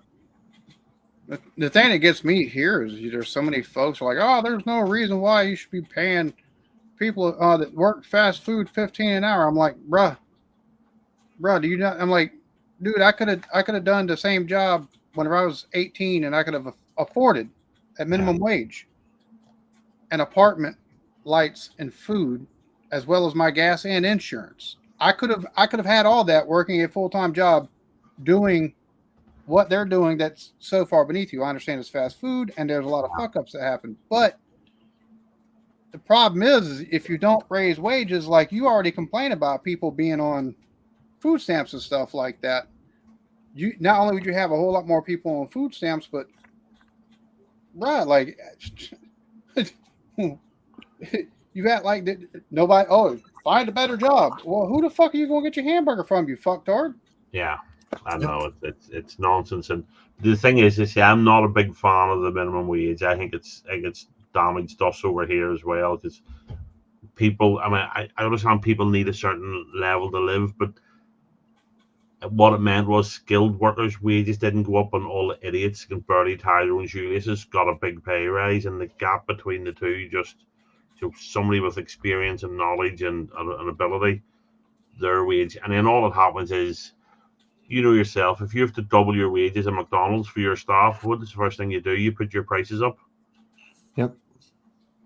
So it just fuels inflation, and then all that wage, I mean, you get a bump and it feels like it for 6 months, but then everything is costing you more because when you go to the shop, everybody in the shop's on, I mean, California's what, $20 an hour? And then no wonder why thousands of shops are closing, thousands of fucking fast food places. You know, it's It's because no one can afford $25 for a burger. yeah. Well, And then the other thing is the tipping thing. So when the tipping culture is getting out of hand, but but if see, you have somebody, for me, that argument falls kind of short for a multinational. Like, it makes sense for mom and pops. They're not gonna be able to take and afford the $20 an hour. A multinational conglomerate like fucking or chain like fucking um, McDonald's with a corporate structure, you're going to have probably some franchisees that'll take and struggle yeah, depending on what the minimum wage is. But for a corporate location, there's no fucking way in the world they should have there should be any passing on of any pricing of any kind with 15, 20 years. Well, I say about last 5, 10 years of year over year record fucking profit. That makes for me that whole thing of that shouldn't add to the cost at all. They should be able to take and pay their employees with the profits they've gotten and keep things across the board because they're still taking and paying yeah. absurd amounts to the But to the corporations CEOs and have stuff. corporations have never done that, and they never will do that. They all they'll do every time is they'll protect their margin. If they're making a 10% margin on a net margin, and it's squeezed because of cost go up, all they want that 10% back, so they'll put their price up. It's what they do. But McDonald's is slightly different. It's the franchisee that gets fucked. Oh yeah, Because of their model, it's the franchisee that gets fucked more than anything else. And that's like you and the missus, right? Sort of, we'll buy McDonald's franchise, we'll open it up, and then your costs double a year later because the governor doubles your wage bill. And it isn't corporate that's taking that; it's you. That's the problem. And big corporations, all they see is dollars. They don't give a fuck about their staff. They don't give a fuck really about their customers as long as they keep pumping the money in. Customers are what you give the least shit about. So if you actually cared about the customers, they'd have to try and keep them around a little bit longer. yeah.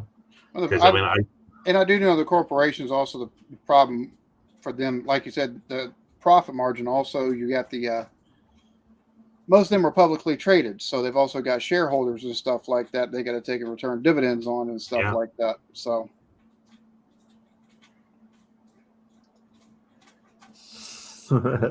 Francois Marion.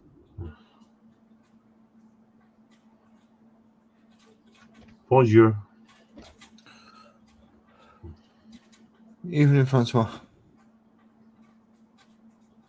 But yeah, but the tipping things because I've stopped doing it here. Some of our bar staff and all are on a really good minimum wage, and I used to tip every time I bought a drink, and then it was said to me one night, them guys are earning really good money now. And to be honest, the customer service was terrible in some of the places I was recently. And I'm going, I instinctively just left some money as a tip every time. And I'm thinking, well, they were fucking they were. I wouldn't say ignorant, but it was almost like you were in the road, the service just wasn't good, and they're getting well paid now to the job, and I'm like, it's different. When I was doing the bar, I was getting £4.50 an hour, which that's not enough to cover shit. Yeah, and because it was my second job, I was getting taxed completely. I was coming out with £2.22 an hour because it was a second job. It wasn't worth the fuck. Once it was only the tips at that point, because you did get tips, was the only thing that made it remotely worth doing. Yeah, that's not good. If you're doing it only for the tips, and to be quite honest, let's face it, tips most of the time and not worth it. Like, and the thing is, the way our system's set up, they don't want you working 2 jobs. And I think if you're prepared to work 2 and 3 jobs, you should be able to reap the reward of working 2 or 3 jobs. But so you've no taxable allowance on your second job, so you just get completely hammered. Well, no, they don't like that. They'll just tax you through the nose. Yeah, which is why I had to stop doing it. And it wasn't the only reason, but it wasn't worth me getting home, even on a quiet night, 11:30. And being a key holder, being responsible for locking up a fucking golf club and putting the alarm on, and it just wasn't worth it. what was it, essentially $2.22 an hour, and over the winter you'd have got no tips because it would have been so quiet, so it wouldn't have paid for itself. Well, yeah, working at a golf club, you're getting nothing in the off season. Yeah, I mean, people still go to the social and all that part of it, but yeah, but but unless you're working in what is essentially the 19th, then you're getting nothing. Yeah. So, and there were some of the most miserable boss, some of the richest people in Northern Ireland, and some of them were fucking so tight with their money, it was scary. Well, how do you think they've managed to keep hold of it? You don't become rich by giving your money away. Yeah, I know, but I tell you how cheap they were. See, when the women were in, well, not only were they so fucking noisy, you needed earplugs. You got a big room in them. It was like a flock of flamingos going. It was, but they would come in and order tea for one and ask for 2 cups. That's how cheap they were. They'd order tea for one and ask for a second cup, and they'd split the tea for one because you'd get a wee teapot. It wasn't one, you got a wee small teapot, and they'd split it because they were too cheap to pay for their own tea. I see. Even me and the missus aren't that bloody cheap. If we go to a cafe, we get a pot of tea each. Yeah, and these are people. There was one old fella in it. He was loaded. His pension was something like he was bringing home something like £50,000 a month on his pension. So he was loaded. Like, say these were some of the richest people in Northern Ireland, and he was worth a fortune. But lo and behold, he had a very young, relatively attractive blonde family friend that miraculously fell in love with him. Miraculously fell in love with him. Yeah, I know. I love that. But I swear he was sitting one night. We thought he was dead, and the manager, the assistant manager, just like, Trevor, go over and wake him up. I said, "Fuck off! You're the manager. You go and do it." We genuinely thought he was dead, and all I could think was, she's going to be really annoyed because she's not going to get any of the money until she gets him across that finishing line. All that, Jesus, all that unnecessary sex with the really old man, and she wouldn't get paid for it in the end. That would have actually made me happier. I mean, not that the old guy had passed on, but the fact that he passed on happy, getting his end away with a nice young lady. That's it. She didn't get the comeuppance that she was obviously after being a slightly gold digger-esque. So it's kind of like, that's. Well, I mean, I don't know. I mean, despite the 50-year, age gap, maybe it was genuine love. I don't know. If it was. Yeah, genuine love of money. Who can say for definite? But yeah, we've got enough history and enough evidence to say that it's on the other side. In fairness, for $50,000 a month, I think I'll let him sleep with me. So. I don't know. I have a little bit more. I'm just I'll saying. charge a little bit more than that. $50,000 a month. I'll sublet my back passage. Don't you worry about that. So. No, I'm sorry. It costs more than $50,000 a month, especially if he's going to want unlimited access, because you don't know what these people are like. I don't know. At that kind of money, they've got an unlimited supply of stuff like Cialis and Viagra. So yeah, exactly. So how much is your back door going to take the pounding by the time they've finished? Yeah, all right. The heart may not be hanging up, but that thing's still standing. But he's old. Remember, the more rigorous he gets, the more likely he is to die in coitus. Yeah, but what you don't want him to do is still be fully erect. Keel over and land. And I'm not sure shit and cow patties would be worth all that. So I don't know. But it's just think what he's doing. Hang on. But if he's got a pension of £50,000 a month, how much money has he got in the bank? What size fucking house does he have? How big's his yacht? All that there. I'm just saying. I'm not saying I'm out trolling for old fellas to fuck me. I don't mean it like that. I'm just saying I understand. You could always have a talk afterwards if you survived it all. That's it. Can you just tighten that up for me, Doctor? Thank you. If he's that rich, he can afford to buy me a load of cocaine, and then I just a load of heroin, and then A little cocaine. Yeah. Describe a little cocaine. You're getting pounded in the ass. I mean, I think I'd probably need He'd probably love to about bury his face in it and forget $25,000 about of what's that happening at the other end. $50,000 a month's worth of cocaine to That's it. cope with that type of Yeah. stuff. It'll be the equivalent so that he can bury his face in it and not have to pay attention to the other end. Yeah. Hello. Yeah. Although, Oh, hell. I mean, we do know some people would put out for a PlayStation on a bottle of moonshine, you know. So, As he popped in, I didn't see his name. I know. I wasn't thinking about anybody in particular. I don't know. I Is he think the black and white one or the other one? the other one's working these days. Really Is he? pleased. Yeah. Is it? What's he actually doing? I've not found that bit out. I was told, but I can't remember. But yes, he is genuinely working because So he's not a fluffer. No. Smoke shop. Oh, he's Yeah. working in a smoke shop. That's Yeah. right. That's right. No, I'm really pleased for him. But he wouldn't. When he put the thing on, I got the job, and then he wouldn't tell anybody what it was. He went all cryptic, and I tortured him on Facebook. What is it? You know.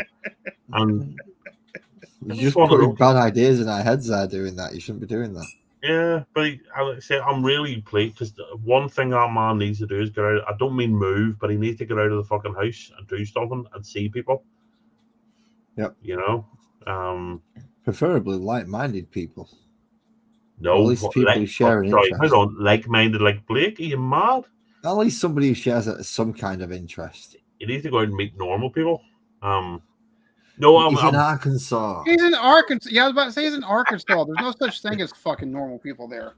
Yeah, but you know what I mean. It's sitting staring at the same four walls 7 days a week. It's not good for anybody's head.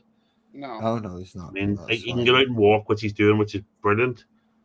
But he needs to go out and see people, even though it's just. I suppose it's harder now. He can't go to the bar because he's trying to stay sober. But he can get out and do stuff. He should, you know, and work will do that, even if it's just customers and whoever he's working with. Somebody different to tell the same stories to constantly, you know.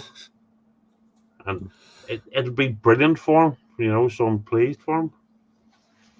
Well, who knows? He might even meet someone.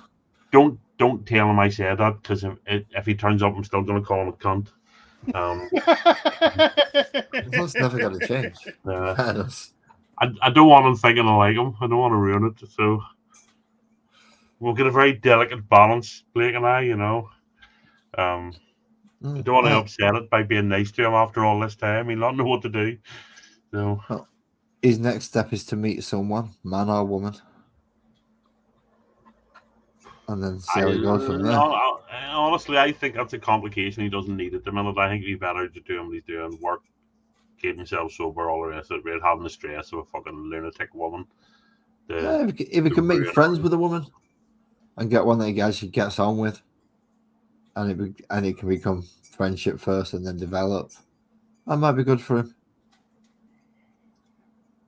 Get someone to actually stabilize his head a little bit, give him something to lock his home down a little more, give him something more to look forward to there, as well as just getting out of the house. But he's still got to come back to the house. I know, but there's like, I was practically a shut-in for years, and it's just that I at the very least was able to go out to work and go in and see people and work and talk shite and all the rest of it.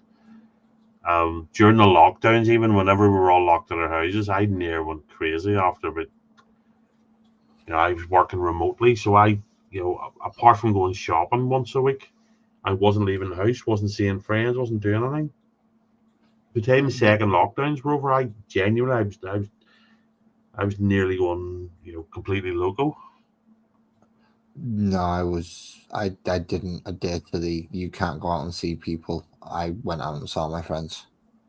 We did eventually, but the problem is some of the guys pretty much from day one didn't want to,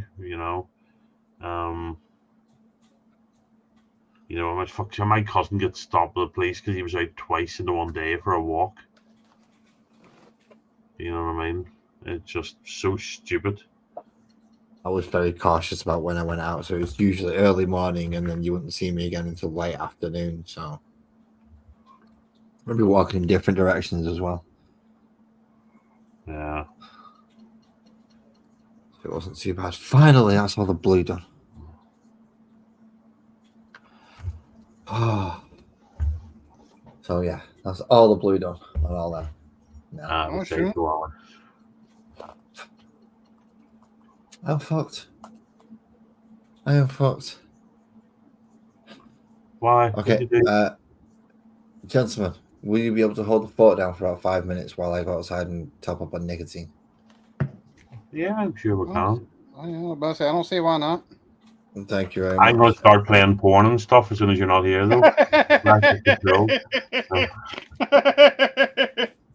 Go for it. Go for Okay. it. Yeah. Yeah, I'm not You heard bothered. that, you know. I'm not here, so yeah. No. It's your channel, though. You're responsible for your guests. No. That's just True, but you're also responsible for my guests as well, so yay.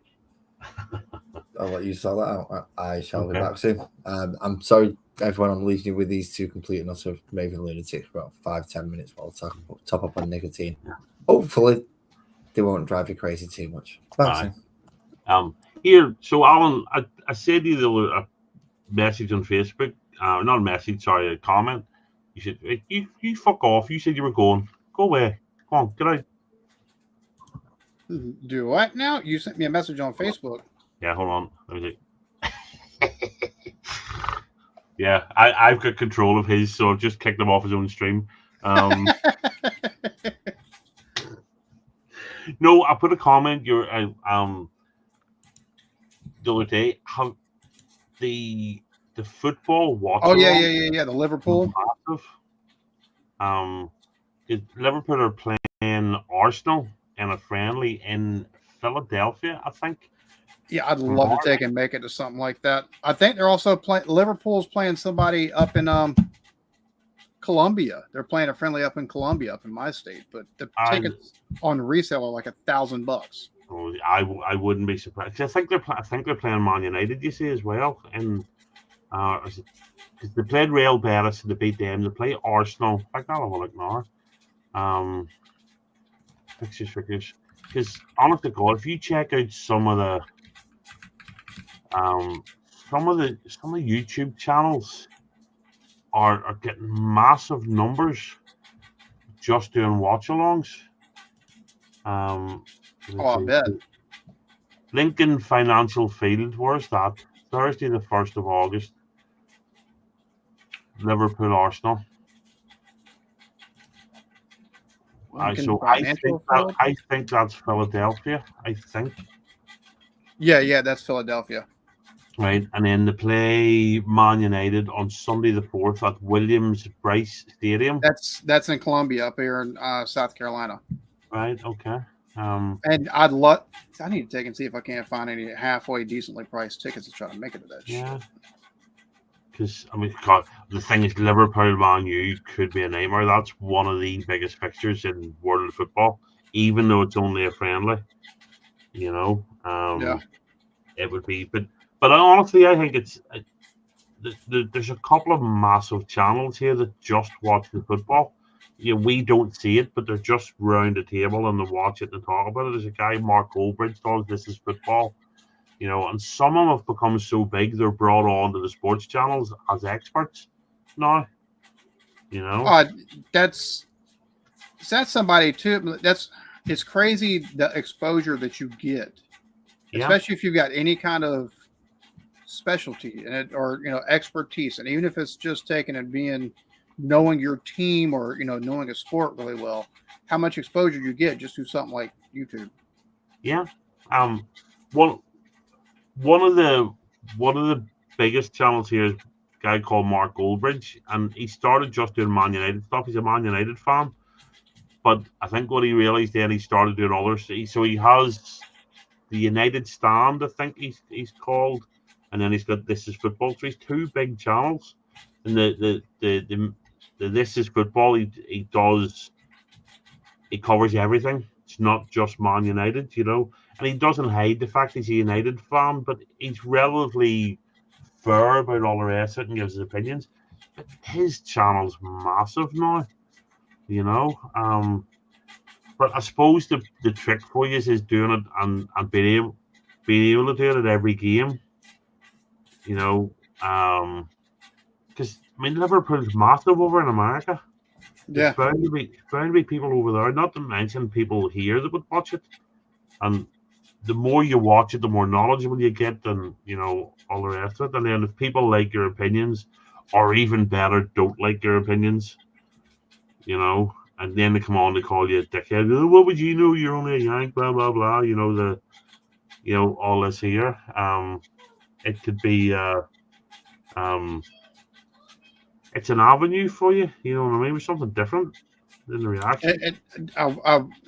I've done watch-alongs on the channel too. Yeah. I need to take and see if any of the friendlies are going to be on TV, so I can try to.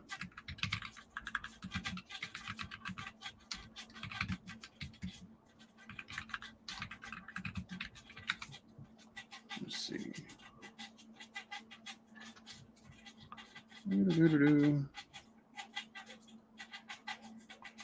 I don't see anything. Let's see. Where's that from?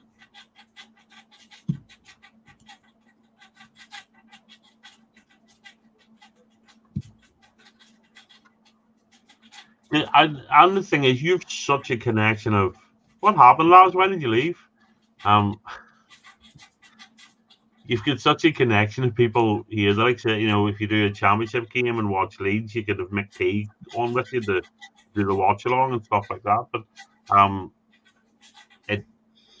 and you have to get to know how to do graphics, you know, so you can have the score up on the side of the screen. Well, see that it's funny you say that, because that's actually one thing I'm not like graphics and stuff like that. I've watched people, they take and put up the stuff, and I'm like, you only doing it through, I know StreamYard, pretty much the only way you'd be able to take and do something like that is taking and changing the score on the thing for the ticker every time somebody scores.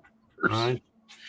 But that's something that I've done watch-alongs and stuff like that in the past, and I've had fun with them. And it's something that, I don't know, I've thought about doing a channel related not to nothing but sports and do stuff like watch-alongs and panel talks on stuff. Yeah. 90% of my stuff that I talk about would be college football here, but I'd still be able to take and do stuff like football watch-alongs for like Liverpool or some other teams, other Premier League teams, or even some Champions League stuff. So, see, I it's weird. I don't get it. If I want to watch the match, I'm going to watch the match on the TV.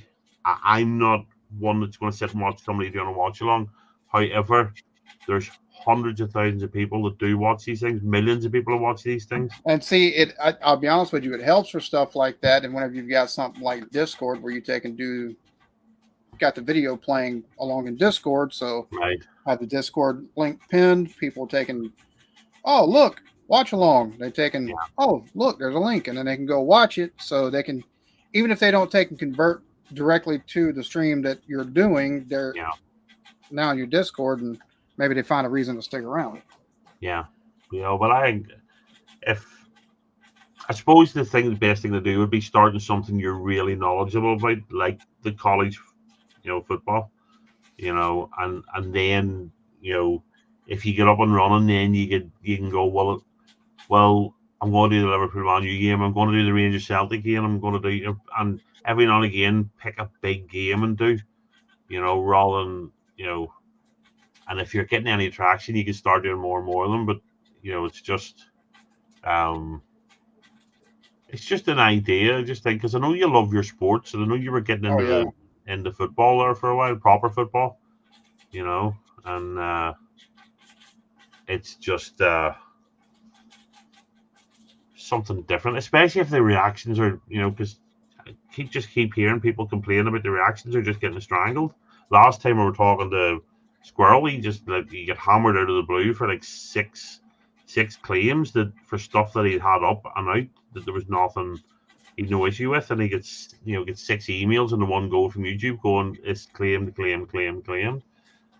So I'm gonna be honest with you. As far as like, I've got 8 claims right now, and 2 of them are for the In-Betweeners episode 2, and it's only because I uploaded it, deleted it, Yeah. took and made some corrections to it, re-uploaded it, and one is also for Zulu Dawn because it was blocked, so I deleted it, took and went back in my thing, but I'm not so worried about claims because that comes with the fucking territory. Yeah. Like it's aggravating. I've got one Benny Hill portable TV set. That claim, I took and actually disputed it, and it got dropped. It got taken away. Right. So I'm not so much worried about claims and stuff like that. It's more you kind of get knocked down. They're not taking and pushing reactions the same way they used to. At least depending on the retention rate. So that's the reason why a lot of my stuff I've done stuff like Still Game. Now I'm adding like the In-Betweeners and the movies. If I can get that retention up, all my stuff starts getting pushed back into the algorithm. So that's the aggravating part. It's the constant fight against that stuff. So doing something like, and I might actually take and do it because we're a couple weeks away from college football season starting. Yeah. And I might just take and start up a channel and take and talk football, college and NFL, and take and maybe do some looks at Premier League type stuff, take a look at Liverpool stuff, and then you could even drag the likes of Joey on. You know, Joey knows the sports inside out. If you know, or maybe somebody that isn't constantly stoned, you know, and do it. And the thing is, if you're gonna think of it this way, if you're gonna watch the match anyway, why not do a watch along? Yeah. Think of it that way. You know, it's then it's not a job. It's something that if something comes in, and you have enough subscribers, if you start saying to people, look, I'm doing football here and all the rest of it, and oh, now there's an idea. I talked about it last year, but I left it too late. A Premier League fantasy football show. And I talked to Joey about it last year. No, it wasn't with Daniel. Ironically, I talked to Daniel about doing it. Just because you can create the thing for free. Yeah. And you can create a team and you can play. You know, so you could have you know the Billy's Big Balls League if you want, and then you just anybody that comes into it, you can give them the code and they can join in. Just that could be an interesting half hour a week, you know, just catch up. How's our league doing? And you know, and see, that'd be something that I would join something like that just because it would help me take and learn the players that are in the Premier League. Yeah. You know, so I mean, because I'm in a league and work. I wonder if I can get logged into the bloody thing, and it's. And Mick, the TT was, I loved doing that watch log. Now I fucked up by taking and putting it up on screen at one point, but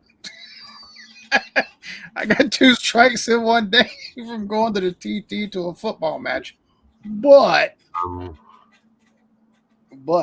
and yeah, Francois, you're right. Your channel should be consistently the same. That's the reason why I've got this. I've got my main channel. I've got an anime reaction channel. I've got a TV and movie reaction channel, which I'm going to be start putting stuff up on here in the next couple of weeks, and music reaction channel, and I'm going to be starting the sports channel possibly.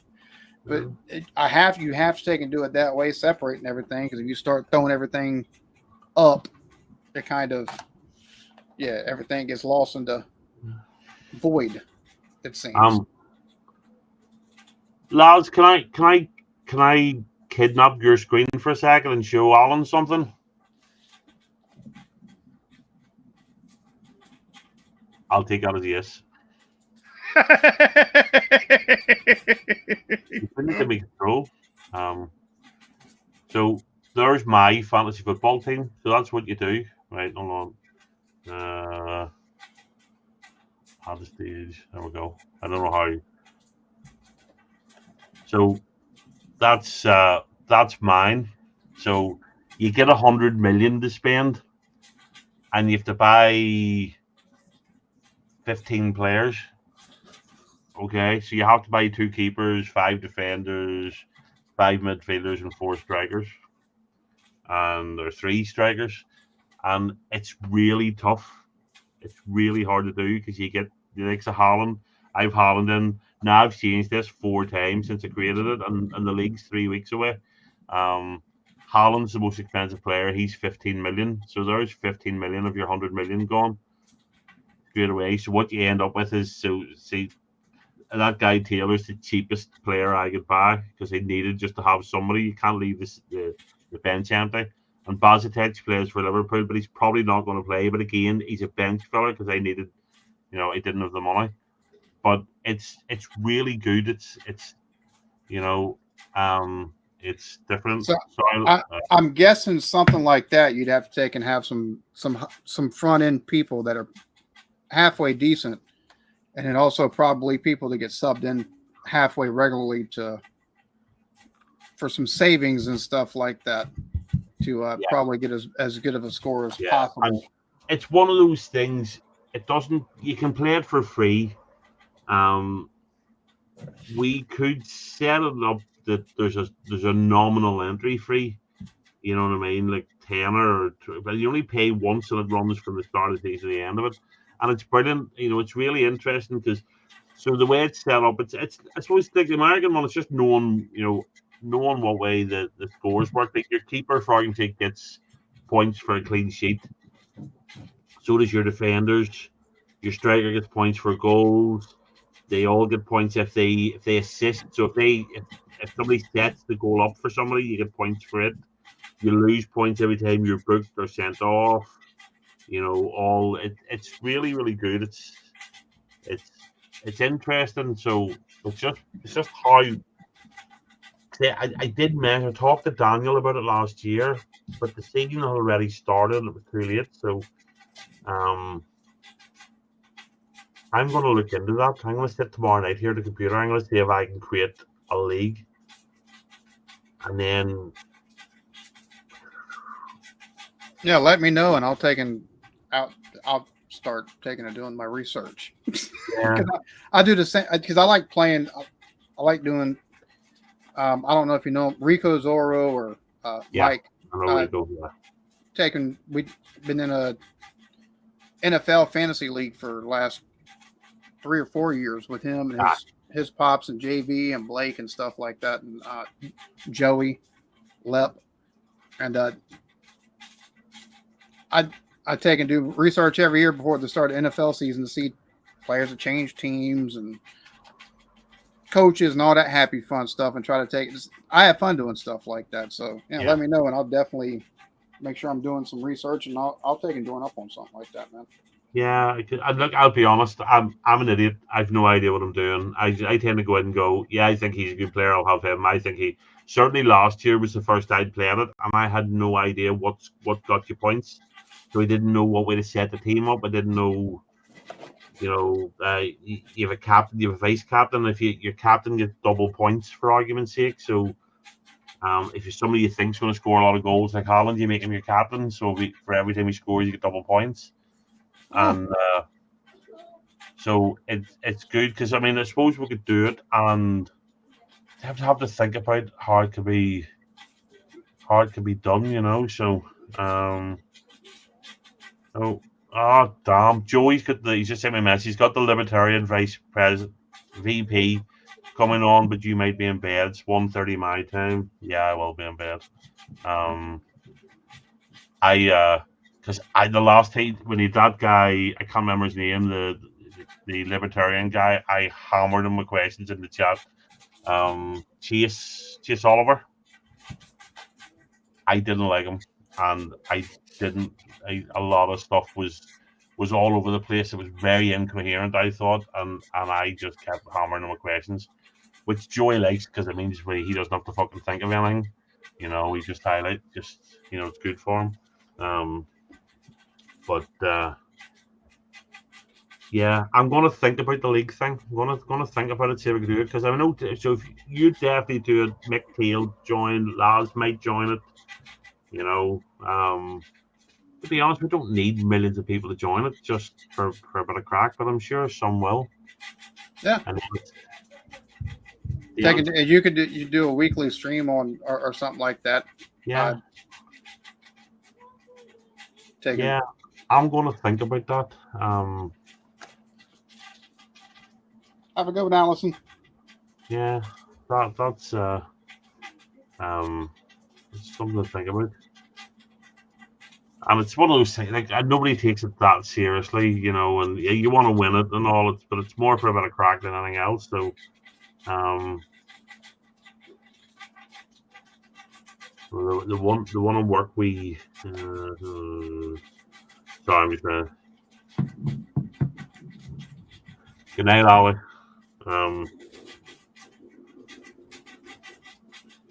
It's the official one on the actual Premier League one's exactly the same. Mick. It's all done. You just have to manage it, you know. So,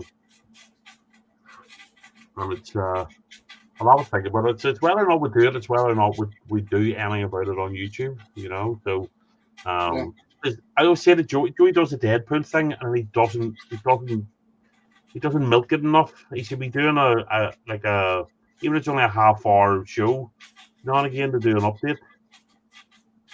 Yeah, well, every time someone that's in the death pool dies, Yeah, be doing a show to not only, you know, to talk about the person that died, but also update on the standings and where everybody's sitting at. And yes, absolutely. Look, he should have a proper table set up. The problem is he gets stoned and then he's too lazy to do it. But he really could, and I've told him, and he keeps saying, "Yeah, you're right," and then he doesn't do it. But he really should be doing I mean, I know he's done one. He's won recently. We did a catch up on it, you know. So, but he's just always too stoned to really be on top of it. But you know, you could do it every time somebody dies. You could do, even if it's only a wee 5-minute show, update the table and all. So, but yeah, I want to think about that, how I could do that. So, but that's weird. I'm starting to get a load of messages through. It must be that time of the day. But anyway, yeah. On that note, it's 11:30. Fuck, I should be in bed about an hour and a half ago. I'm about to have to go check in with the wifey, and Yeah, because I've had the door closed and they've been being quiet since I've been on here. So, and our house staying quiet's not a normal thing. yeah. Not all the time, at least. You'd open the door, and it's like that bit in Wayne's World when you open the door, there's the guys fighting through the other side of it, you know. Yeah. I always wanted to open the door and see that, you know, only the wife and kids. So, Which the one reason why I haven't gotten any flack is the fact I'm on Laz's stream, so she's partial to Laz, even though she owes him a fucking t-shirt. It's weird. Laz, we can't hear you if you're talking. Yeah, you muted, Laz. You've been muted since you came back.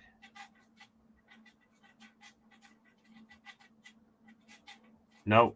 Nope. Yeah. Cheers for letting me know that, you know. Well, to be honest, nobody really. We didn't realize it. So. Your head's been down, so yeah. You didn't see your mouth move till a second ago. Yeah, I've said a few things, but never mind. Doesn't really fucking matter now, does it? It's way past the conversation. And I'm going to have to talk anyway, seeing as you two are fucking up. Well, say something. Right. Some of us work. You know what I mean? So. Well, don't fucking blame that on me. It's not my fault. No, but yeah, I'm going to think about I'm really going to think about the football thing. See, if we could do something with it. But you'll join, Laz, won't you? Just with the crack. Yeah, I'll join just to hold up everybody else at the table. Just there you go. I'll sit at the bottom. No, you never know. You never know. So I'm useless. I support Man U, and I think Harry Maguire is the only player I recognise on the entire team. Yeah, put him in. You'll be grand. Right. Listen, thanks for having me up. As always, it's a pleasure, Captain. Thank you. Good seeing you too, man. Good night, everybody in chat. Ali, I think's already gone. Kirsty, Francois, Beaky was in a wee while ago. Mick T. So I think Beaky might still be popping in and out in between these Battlefront missions. Yeah, I'll stick the I'll have it on. I'll try and keep watching just when I'm getting ready for bed and stuff. So I will see you on the somewhere. Okay. Night, everybody. You'll see us sooner or later. If not, just send me a message. Yeah. Toodles. It's easier that way. because I don't send messages out very often because, well, I don't. Messages come through my phone, and I tell my phone to shut up. I don't even see who it's from. I just automatically tell it to shut up. So, and then I look at the message and I realize it's like, oh no, this person I'll talk to. So that's the reason why you never answer none of my stuff. You don't like me. No, I don't get anything from it. I'm going to do I generally reply within at least 24 hours. Oh no, yeah. Shit. Normally either one of us taking message each other back and forth. It's pretty quick response time. Yep. It's just that it's become less and less frequent as well, work and other Life. household things, and I've just decided to go. Here you go. We're here. Oh yeah, cheers for that. Just what we both wanted. Well, sir, I wish I could do this more often, but I've had fun. I'm about to hop off too. Like I said, I've got house has been too quiet for too long. So the one reason why the wife hasn't said anything, because she likes you. So thank you, Erie. It's funny because she was on the phone and I laying on the bed and I turned your stream on, and she's like, "Is that Laz? I know that voice." I'm like, "Yeah, that's Laz." I owe him a t-shirt, cunt muffin. Yes, you do. Cunt muffin, that will do. Douche canoe. Yeah, douche canoe. Probably douche canoe, I think. But I'll take cunt muffin. Yeah, we'll have to. I have to take and hop up whenever I get a chance. Again, in the very near future. It's fun, homie. Well, thank you very much for calling up. You go get yourself lie down, get yourself feeling better. Take care of yourself, dude, and you have a good night. Yeah, man. Have a good one and have fun with the. I know these are going to turn out looking good, regardless if it's just so they look good on the board. But yeah, have fun, homie. Oh, cheers, man. I've done 4 goals. Yay. Out of fucking all the rest of them. Later. Can take ages. Yeah. Well, we had 2 guests up tonight, 2 very interesting guests, 2 recurring guests, one of which is downgraded himself considerably to come onto my little channel. And the other one claims not to be a YouTuber, despite the fact that he is on various YouTube channels. I'll let you take the pick of which one's which if you don't already know.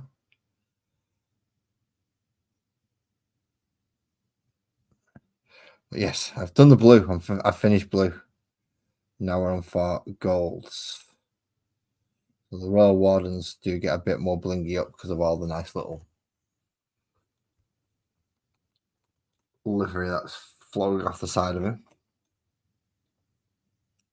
And pretty much that's kind of the only difference between a Royal Warden and an Immortal in this case. Because that's how we got the Immortal. That's how we got the Immortals. That's how we got the Royal Wardens. When we bought the box set, you got 2 of these. And when the magazine came out, he got the other 5. Another 5 of them, and chopped off all the fancy bits. So they just look like the Immortals.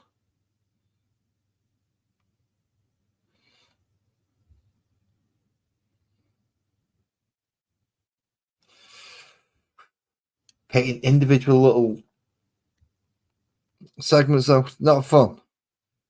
Not fun.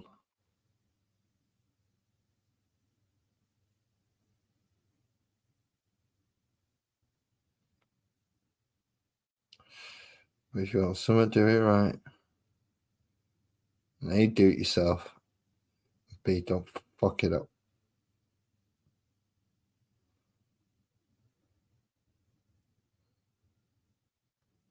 I just realized I've had no music in the background through any of this.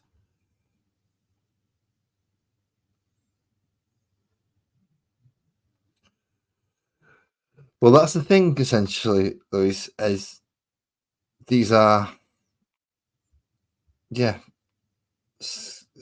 skeleton pharaohs in space, metal skeleton pharaohs in space.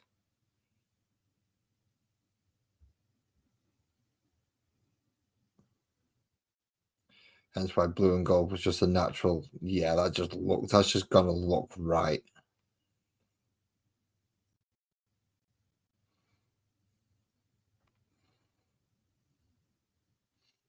Okay, let's go back in and paint some blue on that one. I want to try and avoid, but it's not working.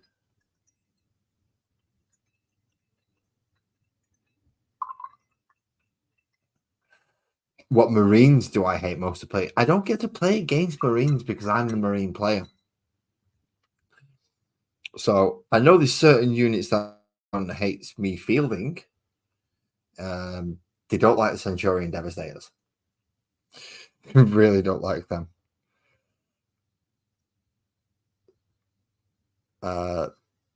Eradicators are usually frowned upon if I field them. Essentially, anything that can take out anything that's a point and delete unit, I generally get frowned upon for taking multiples of.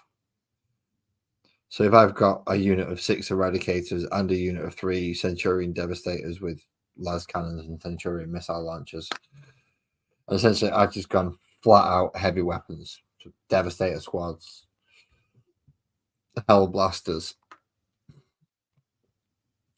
I generally get frowned upon if I go that route.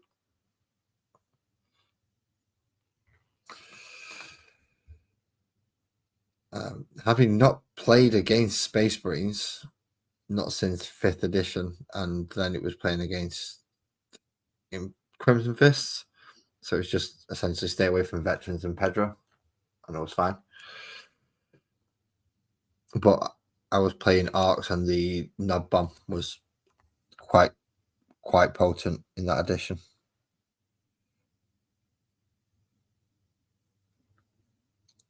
So yeah, I don't like playing against the heavier Marines, particularly Hell Blasters, because they can kind of cover both sides. They can a little bit of anti-hard as well as punch slightly higher to get through some light armor and anti-elite as well.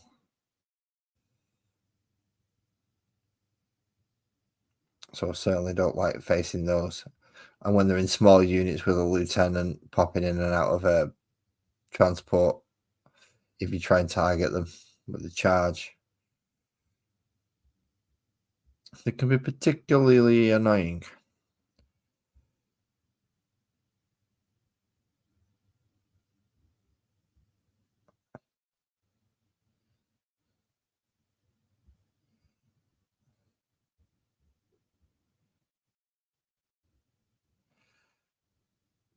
Well, I've not worried about Space Marine since 5th.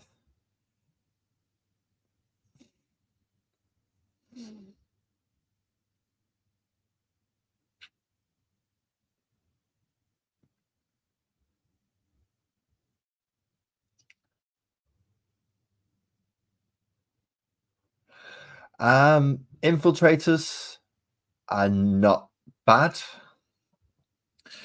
They're the ones with the advanced deployment, aren't they? Rather than the deep strike denial. Seeing cursors that have the deep strike denial, if I remember rightly. I might not. It's a possibility. But yeah, if they're the forward infiltrators, I'm not overly keen on the Invictus Warsuits. I just think they're just not quite tough enough for the role that they should be in.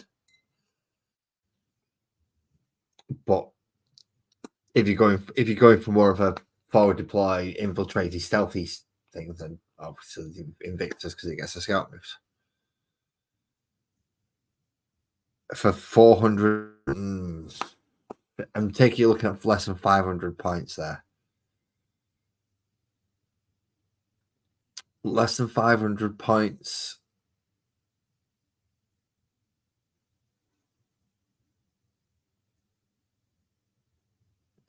See, the 3 scouts are nice for just closing off that midfield early.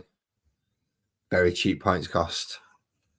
Whereas, yeah, the Invictus suits can close off that midfield early with, as you said, they're a chaff unit. They're just there to get in the way and give them something that they've got to deal with, because you can't leave it. He's got essentially a dreadnought power fist and a heavy bolter, so it's not like it can be ignored. But it's not priority number one by any stretch of the imaginations.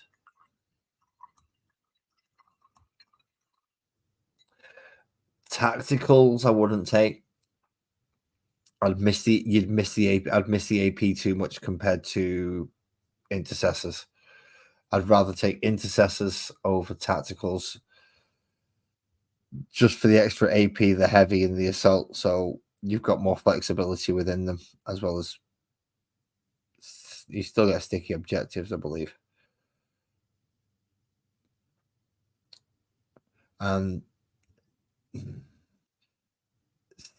see, I don't. Depends what you're against, because if you're not coming up against anything that can take on the warsuit effectively, then yeah, it's going to be fine. But if you come up against anything, such as if anyone goes, do you know something? No, I'm doing Hellblasters. I've got Lieutenant and Hellblasters, and that's all I'm taking. They're just going to walk through. They're going to shoot you down from across the table. 2 wound marines are going to go down very quickly, especially if you overcharge and get the shoot on death thing. And then again, because the Invictus is lower toughness than the other dreadnought chassis, he's going to get picked off easy by those strength 7 wounds. Those strength 7.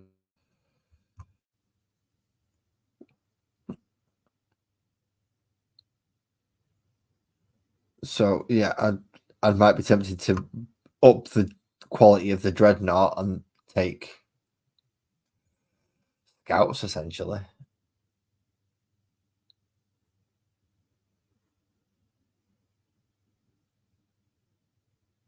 I didn't know the warsuit could do objectives. See, that's different then. If you can do objectives, then it can at least. But then again, it's a lot of firepower and it's a big unit to be doing objectives. That's really what you want scouts to be doing. They're the little ones. They're the ones that are just nipping forward and getting there early to start planting stuff on the objectives.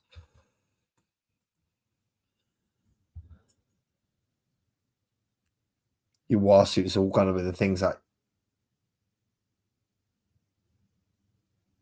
it doesn't have to dread keyword bugger. So it's a warsuit.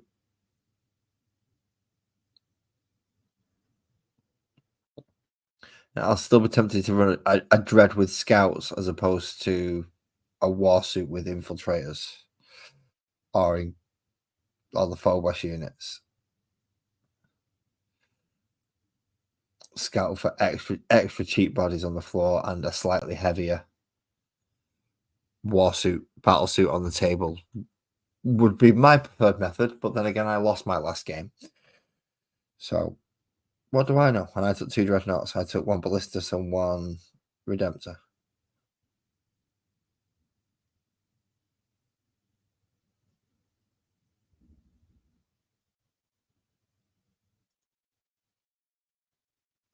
I also took said Hellblasters, and they performed okay, actually, the Hellblasters.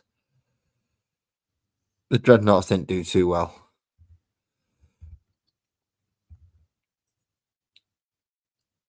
I find Inceptors to be nice ones to be an overperforming unit whenever I've used them. Whether it be with bolters or plasmas. That speed and toughness is just a nice little help to them. Just to keep them out of the way of things that could potentially fuck them up in melee. And a nice 18-inch range just to keep them safe from charges.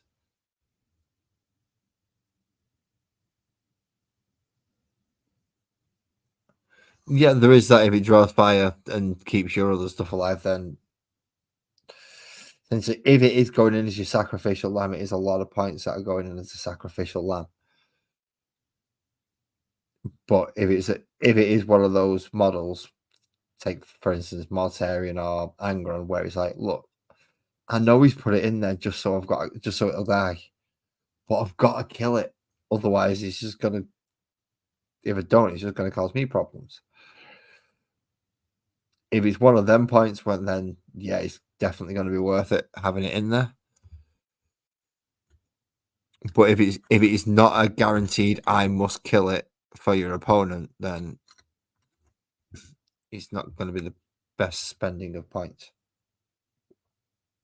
And possibly you can spread it around other units and say, look, I've got no determinable threat out overall. So everything's equal threat. So you don't have an individual target to go for. Because even if you was to kill that unit, that one, and that one, and that one are still going to carry on doing the things you don't want them to.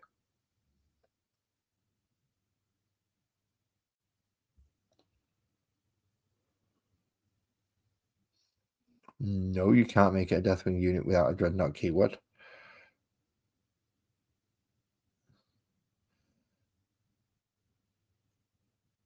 If it's Deathwing anyway, you want to be just running Terminators. Terminators and Vanguard Vets. Not Vanguard Vets, Blade Guard Vets.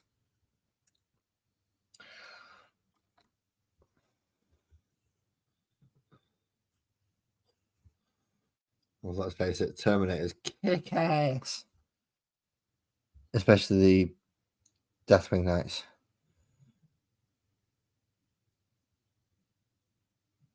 A couple of Inner Circle companions.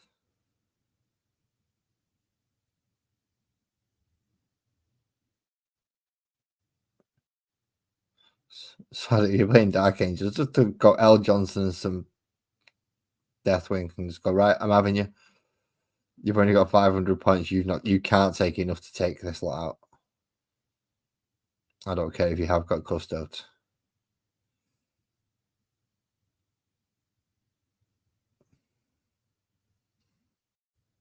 Because you're not getting anything out of Knights for 500. That's got a challenge. In fact, could you get Lion and some fancy Terminators for 500? I don't think you could you? I think you might only be stuck with Lion for that one.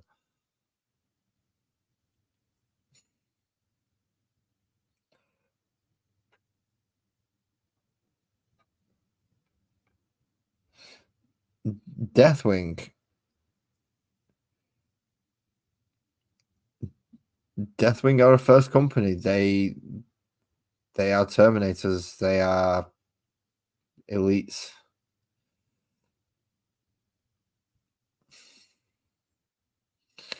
They want to be coming in hard. Ooh.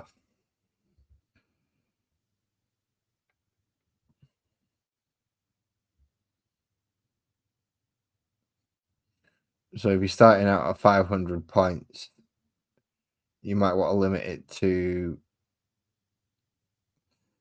Terminators to start with. And then as you get more, that's when you start adding the extra.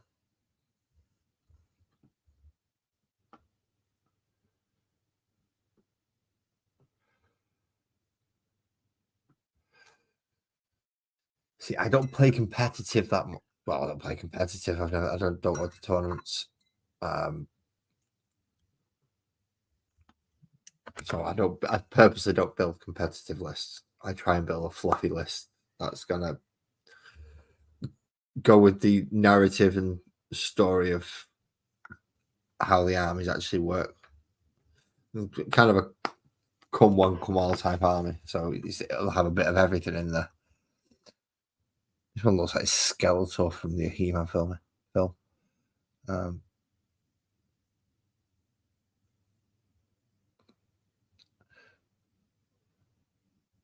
So tournament list, as far as I can tell, is find the effective unit, spam it, fill the rest of the stuff up cheaply with stuff to do the actions and score the points.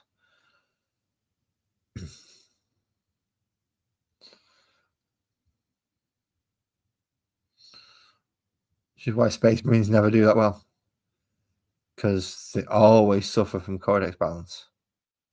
Everyone gets balanced to be able to kick the Space Marines' ass.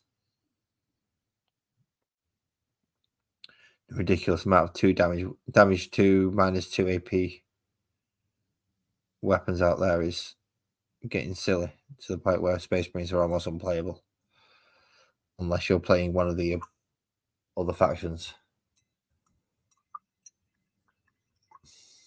So they're taking the midfield early, which seems to be, yeah, as you said, quite a common thing at the moment, is to push forward early and be able to take that midfield, or at least challenge for it early on.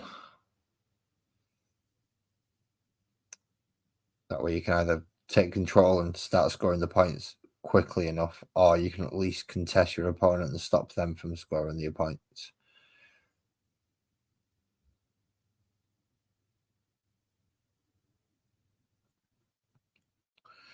Which is really what you want to do. You want to make sure you lock your opponent out of that section as quickly as possible and hold it. You should be able to hold down your home base, your home objectives easily enough.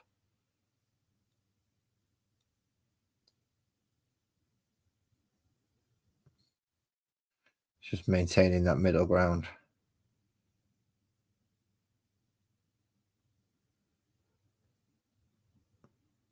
Which is why I was thinking something with a little bit more staying power than an Invictus Warsuit.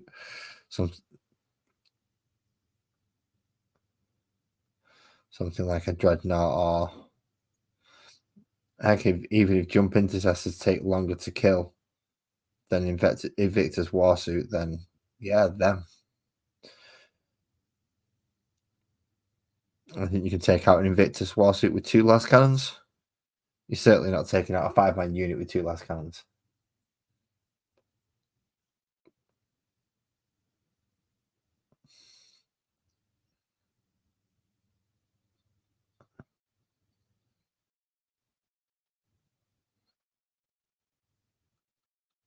So there is that, looking at how much it's going to take of a certain amount of firepower to get rid of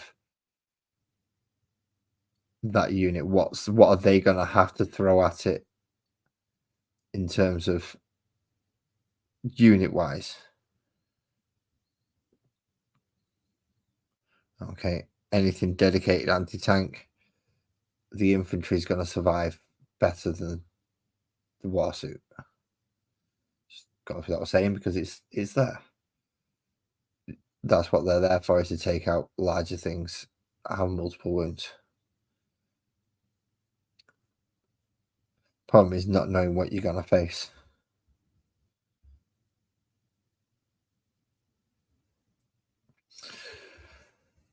Although I have more of a preference for Gravis than Phobos.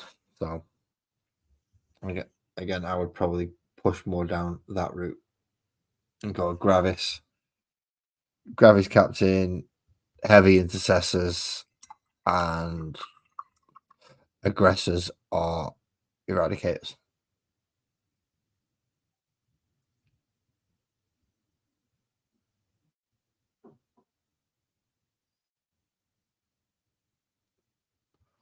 See, suppressors are nice.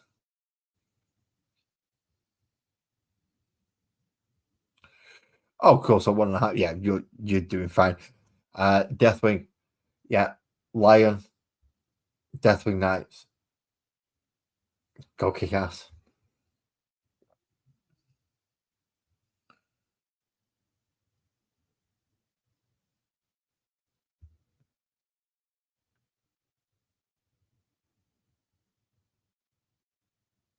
Because nobody can afford to ignore the Lion. Deathwing Knights are just fucking nightmare. It's just, well, it's Terminators, but better. And then fill the rest with Blade Guard veterans in transports. Maybe with a couple of lieutenants or something, just to give them lethal hits, so you can punch slightly above the weight.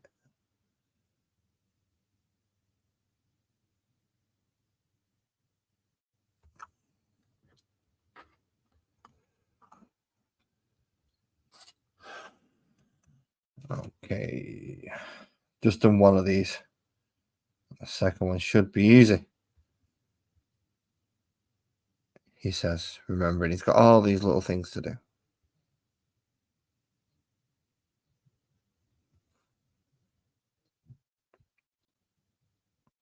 So if you're looking for just 500 points worth of fluff units to just fill out crap, then yeah, scouts all the way. Stick a missile launcher or a heavy bolter in just to make them multi-useful.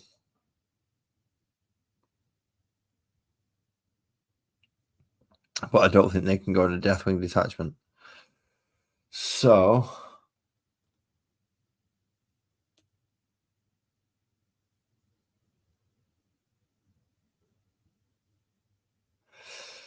yeah, I've noticed 10's not as forgiving on some of the 8th and 9th edition armies. Except for Tau, he seems to like Tau. I don't know why. Where's the mouse gone?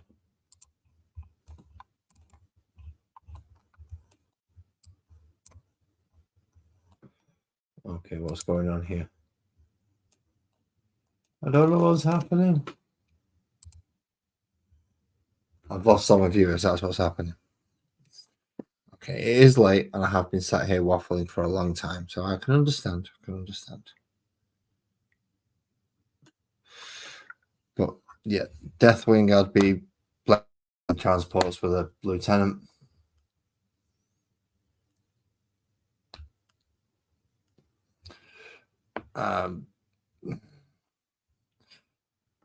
Because you're playing Dark Angels, Inner Circle Companions if they're cheaper. I've not got the supplement, so I'm not sure on points costs. And I've not looked into them on Battlescribe either, for that matter. I mean, I've got the official codex on the Warhammer app, but I've only got the Space Marine codex.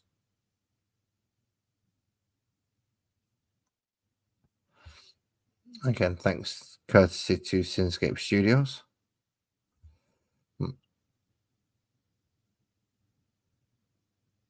Who's not been around for a while.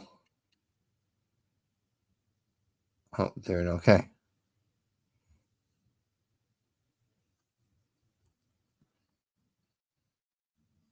Why is this paint all separate and thin? Paint's gone weird and horrible.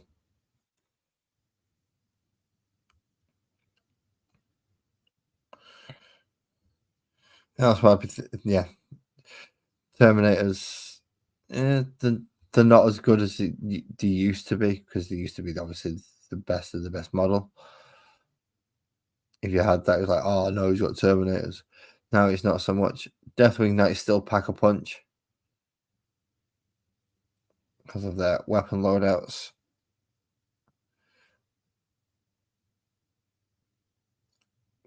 But yeah, you've got Inner Circle Companions to make up the numbers. I think you have Stern Guard and Vanguard veterans within there.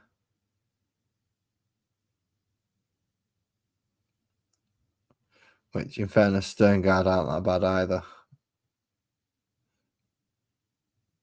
Keep them with the standard bolters instead of the combis, though. Unless you specifically want the anti-infantry.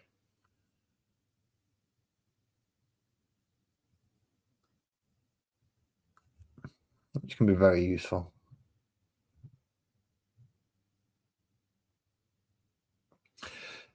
Yeah, the assault intercessors with jump packs. It's an intercessor with the chainsaws and a jump pack, so it's excellent movement, and yeah, it can bully guardsmen and tower around in close combat, but unless you've got somebody leading them, lieutenant ideally, or chaplain or something, just to give them a little bit of a boost in close combat so they can punch up that little bit more.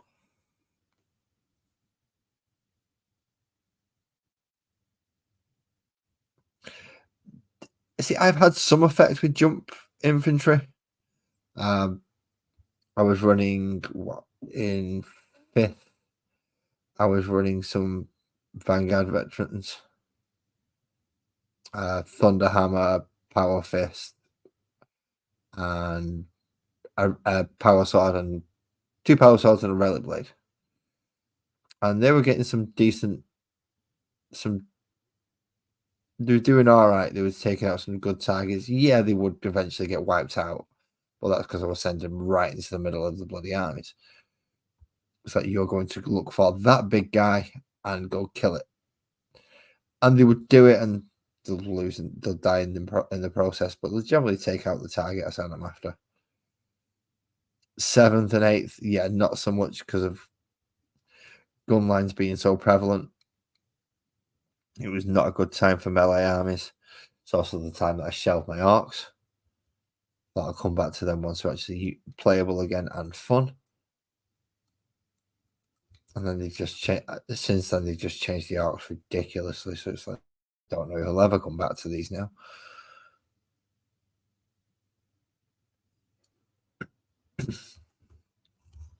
I have one with a goldy face and one without a goldy face. There we go. Goldie. Oh, it's just you two. Just these two. How wonderful to have 2 Plasmancers, Techmancers.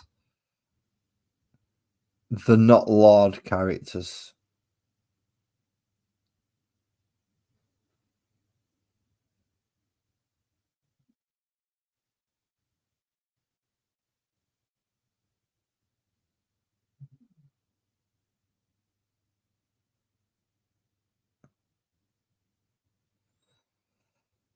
I mean, what's the army I've got built to face my own Tyranids?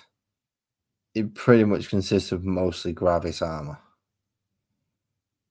It's aggressors, it's eradicators, heavy intercessors, captain. Is there captain in Gravis armor? No, but I have got Terminators in with the Librarian to give them sustained hits. And I do have Hellblasters in there with Librarians. Not Librarians, with Lieutenants. To give them lethal hits just against the things like non-emissaries and, you know, the stuff that's going to struggle for them to actually damage. Basically anything that can put them down to a 5+, even at strength 8.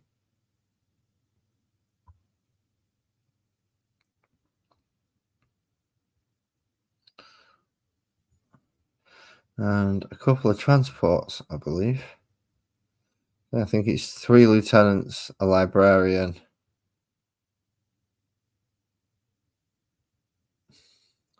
Hellblasters, transports. My backline squad being, I think they might have an apothecary biologist with them as well. I'll have to have a look. I might do that on a less painting to do.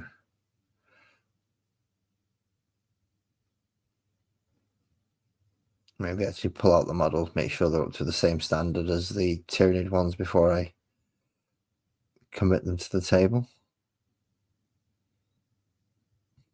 And make sure I can lay a table out. My pace table, I'm pretty sure is the same size as my kitchen table.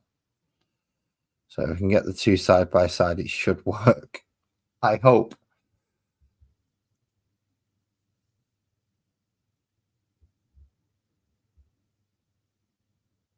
So there you go. Those stern guards should stand up okay, especially as your back range unit, holding down a home objective if necessary. And Terminators and Blade Guard going forward.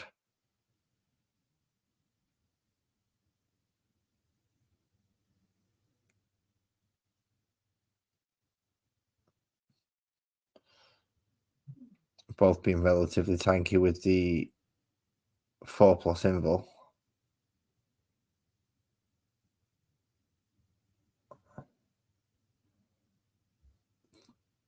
Terminators having that extra wound just to help them survive, and that 2+ save also helps.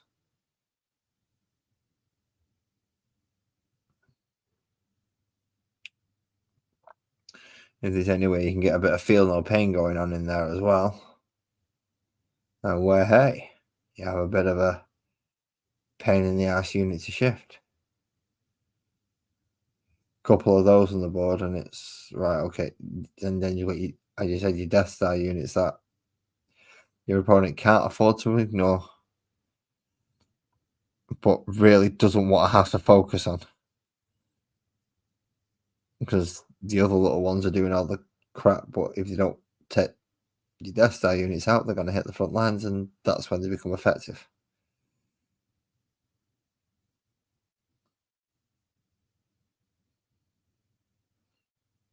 Repulsors and impulsors are absolutely excellent transports for Terminators and Blade Guard, especially if you're looking to load Blade Guard up. A full 6-man Blade Guard, Lieutenant with shield, Captain with shield, Ancient. That's like a 9-man squad right there.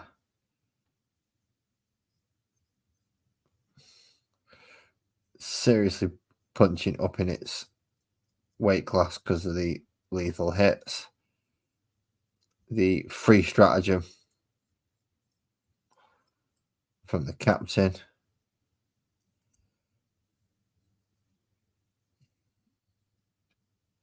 Problem is, he's not lieutenants in Terminator armor. You can only get an ancient, a librarian, chaplain, or a captain. Chaplain's not bad if you're running a melee set. Again, the librarian is not bad if you run a set, but it's only sustained hits as opposed to lethal hits or devastating wounds, which I think would be much better.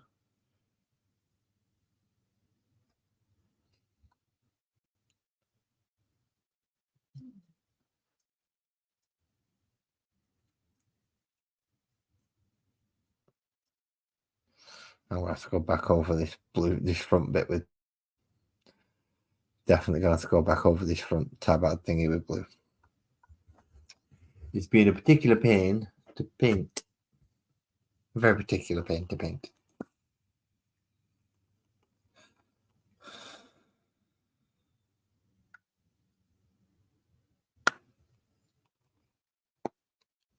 So yeah, I wouldn't like facing that Deathwing, but with my Space Marine army, I would at least put myself into a point where I go, oh, I could stand a chance. Because I generally take enough to take out Space Marines.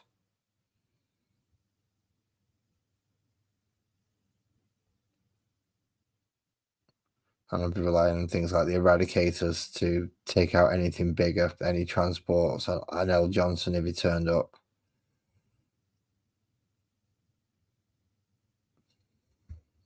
Hoping that my Hellblasters do a lot of the weight pulling against things like Terminators and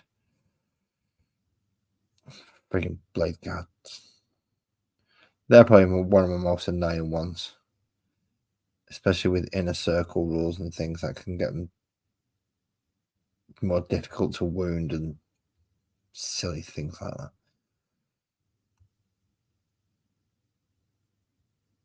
At least you had that one. Almost a built-in transhuman physiology. I don't know if they've still got that rule. I hope they haven't still got that rule. Don't matter what you're aiming at this, you can't wound it on anything better than a 4+. Like bullshit.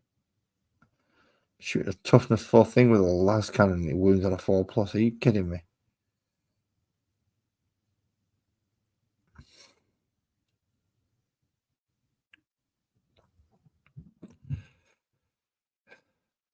I'm actually nearly intending. Ooh. I'm nearly done. Suppressors. Now, suppressors, do they require... They're not like the barb gaunts, are they? They don't reduce up to a maximum of 6 inches from movement. They only reduce charge range, if I'm not mistaken. I may be. I only have 3 and I've never used them.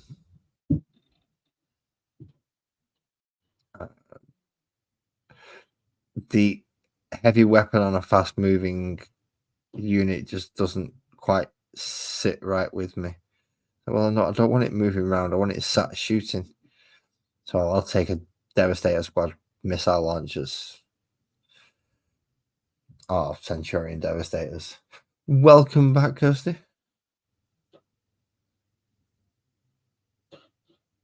No.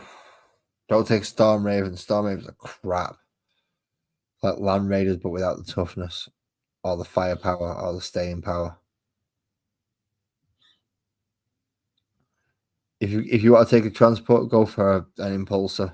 A repulsor if you can afford it.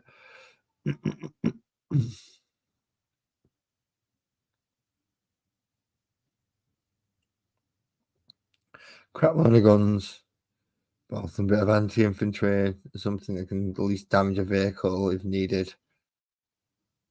Decent transport capacity. Better toughness, more wounds.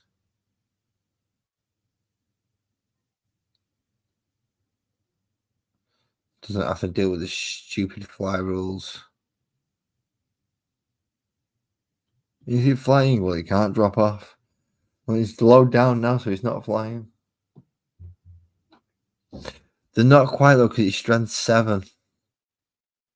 It's that strength 7 and only -1 AP. He's like, oh, really? It's just too underwhelming. Strength 8 -2 AP. D6 damage. 4 off. Devastator Squad. Boom. Missile launchers. Ah, crap. They're throwing hard at me. Fine. Change to frag. D6 each. D6 shot. Strength 4. No AP. So much more versatile and to be able to. All right. Yeah. You're cutting off a lot of movement, but you're gaining more back in versatility in what you're shooting at and your effective target. Heck, just Centurion Devastators. They've got a 4-inch move. But, jeez. Twin las cannons or twin link las cannons and Centurion missile launchers.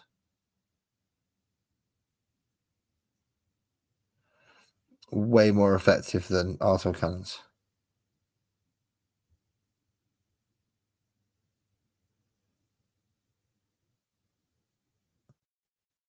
The same with the Neo Volkite stuff. I'm not overly impressed with that. With the Volkite weaponry.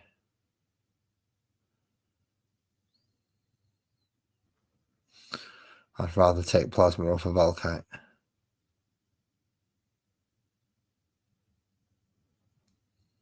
No, he's got a naturally built-in sustain 1.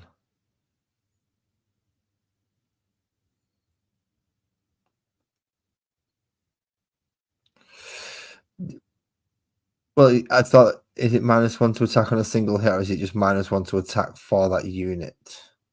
You -1 from attack rolls.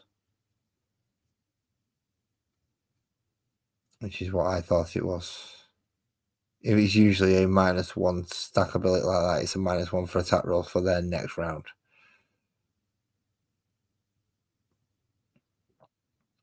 It's like the Barb Gaunts. If you are hit by them, you -2 from your move, advance, and charge rolls for the next turn. Which is, for a home field objective controller, that's massive. Be able to reduce 6 inches in total movement from what could, let's say, what a 6-inch move unit, 6, 12, 24. Taking 6 inches off that is a big difference.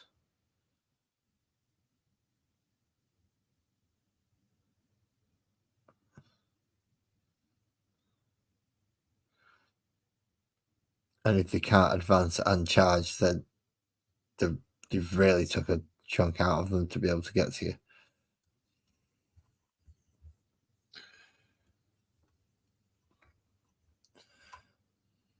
Don't get me wrong, a -1 to hit debuff is always nice. There are other ways to get it though. You can just take an entire formation where your basis is I want to stay out of 12 inches and you have -1 to hit our +1 to my armor saves all the time. And play it as a Raven Guard faction. Like you said, you are playing Dark Angels though. And with you being Deathwing, I'm sure there's other ways to get -1 to hits. What are the stratagems like? Say not having the codex or the supplement, I'm not 100% sure on it. I'm sadly not one of the lucky ones that Games Workshop. Oh, it could do a lot of damage, but the special rule seems. I would rather just up the damage, up the shot, up the AP than put that special rule on it.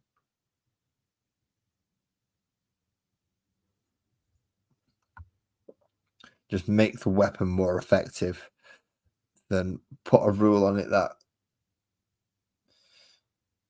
it could be situational. If that unit was never intended to shoot or do anything to you in the first place, and it's like, right, okay, I'll just use that unit for actions on this one. They don't get a -1 to hit. They don't have to do anything. Kind of makes that rule useless.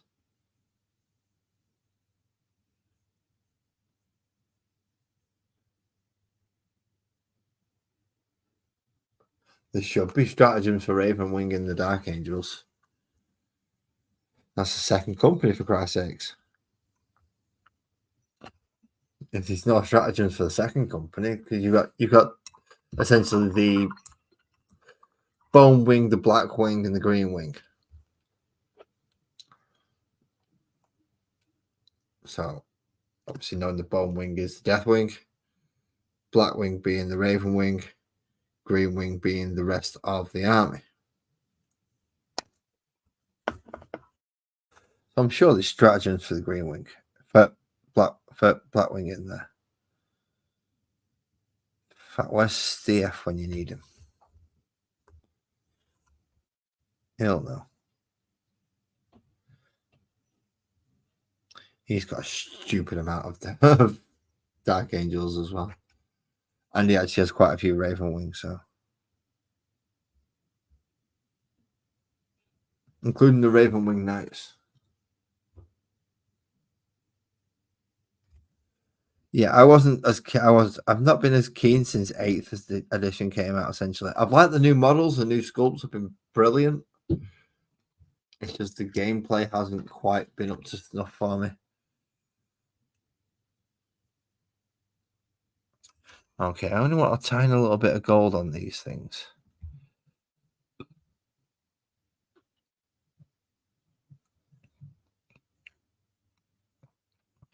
So in this case, I'm going to snap his leg off. Well, unpin his leg first. Paint his chin gold, give him a bit of a Brucey chin. Put his leg back on for now. Eventually get annoyed with it and glue it on. When I find my glue and I decide that I'm just going to get annoyed with them all and sit there for an afternoon with it. And these should be the end of them. You have a good night. Thank you very much for coming to join me, Kirsty. I'm looking forward. Please let me know when you've done that song. I'm looking forward to hearing it. For the Bush Rustler.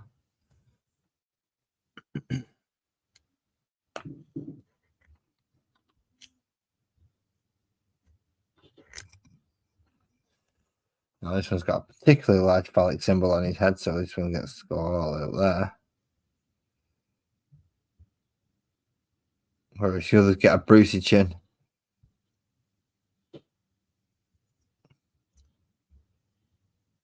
He gets the one sticking out the top of his head. How good is that?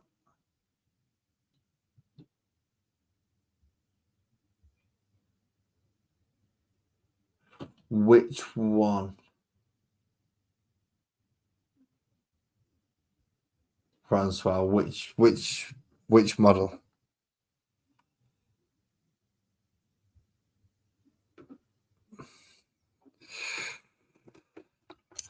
It was like the plasma sight ones. Yeah, essentially a big power source in the middle.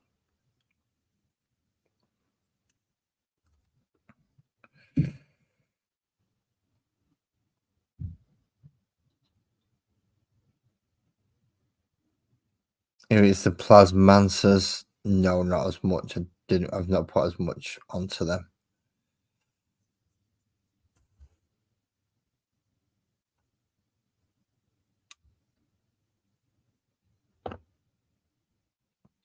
I'm like generally running around with one of the technomancers as far as I'm aware, so I'll give them a bit of a fancy gold colour. So yeah, that big blue bit in there is essentially the power core. And that's it. Once I've done two models I have left to do.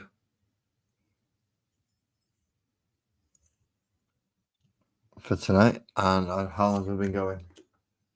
3 hours 20. I've done all right. I thought it was going to take me longer than that, in fairness. I thought it was going to take me a lot longer than that. But I'll take it. I'll take it.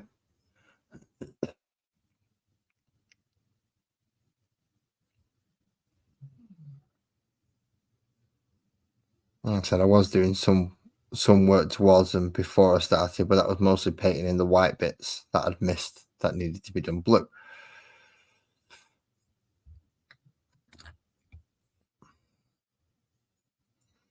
Last one. Can I get a drum roll, please?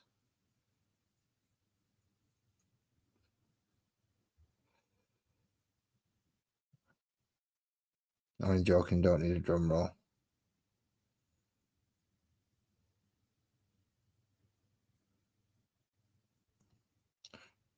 Do, however, need to drink my cup of tea.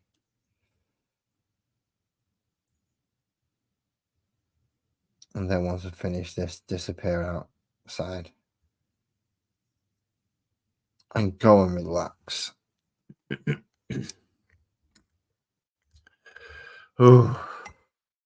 So, clean my brush first. Move that out of the way. They've all had gold and blue to a degree on them. Spotting little bits that I'm going to have to go over and just paint up again. So pretty much leaves them in the condition of wash, highlight, done. Wash, highlight, base, done. Because I don't want them to be quite that vibrant. Eventually, these ones are going to be dulled more down to this type of level. So eventually, they're not going to be as bright and daunting as this. They're going to be much more dull and subdued.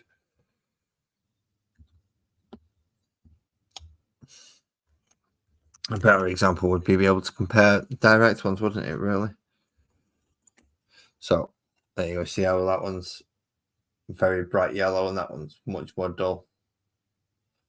It's going to be how they end up after the wash and the dry brush. But yeah, that is all models done now. The 3-stage minimum of gold, silver, and blue. So it's washes, dry brush, base, done. Necron army completely finished. And then I can move on to them haunting cats.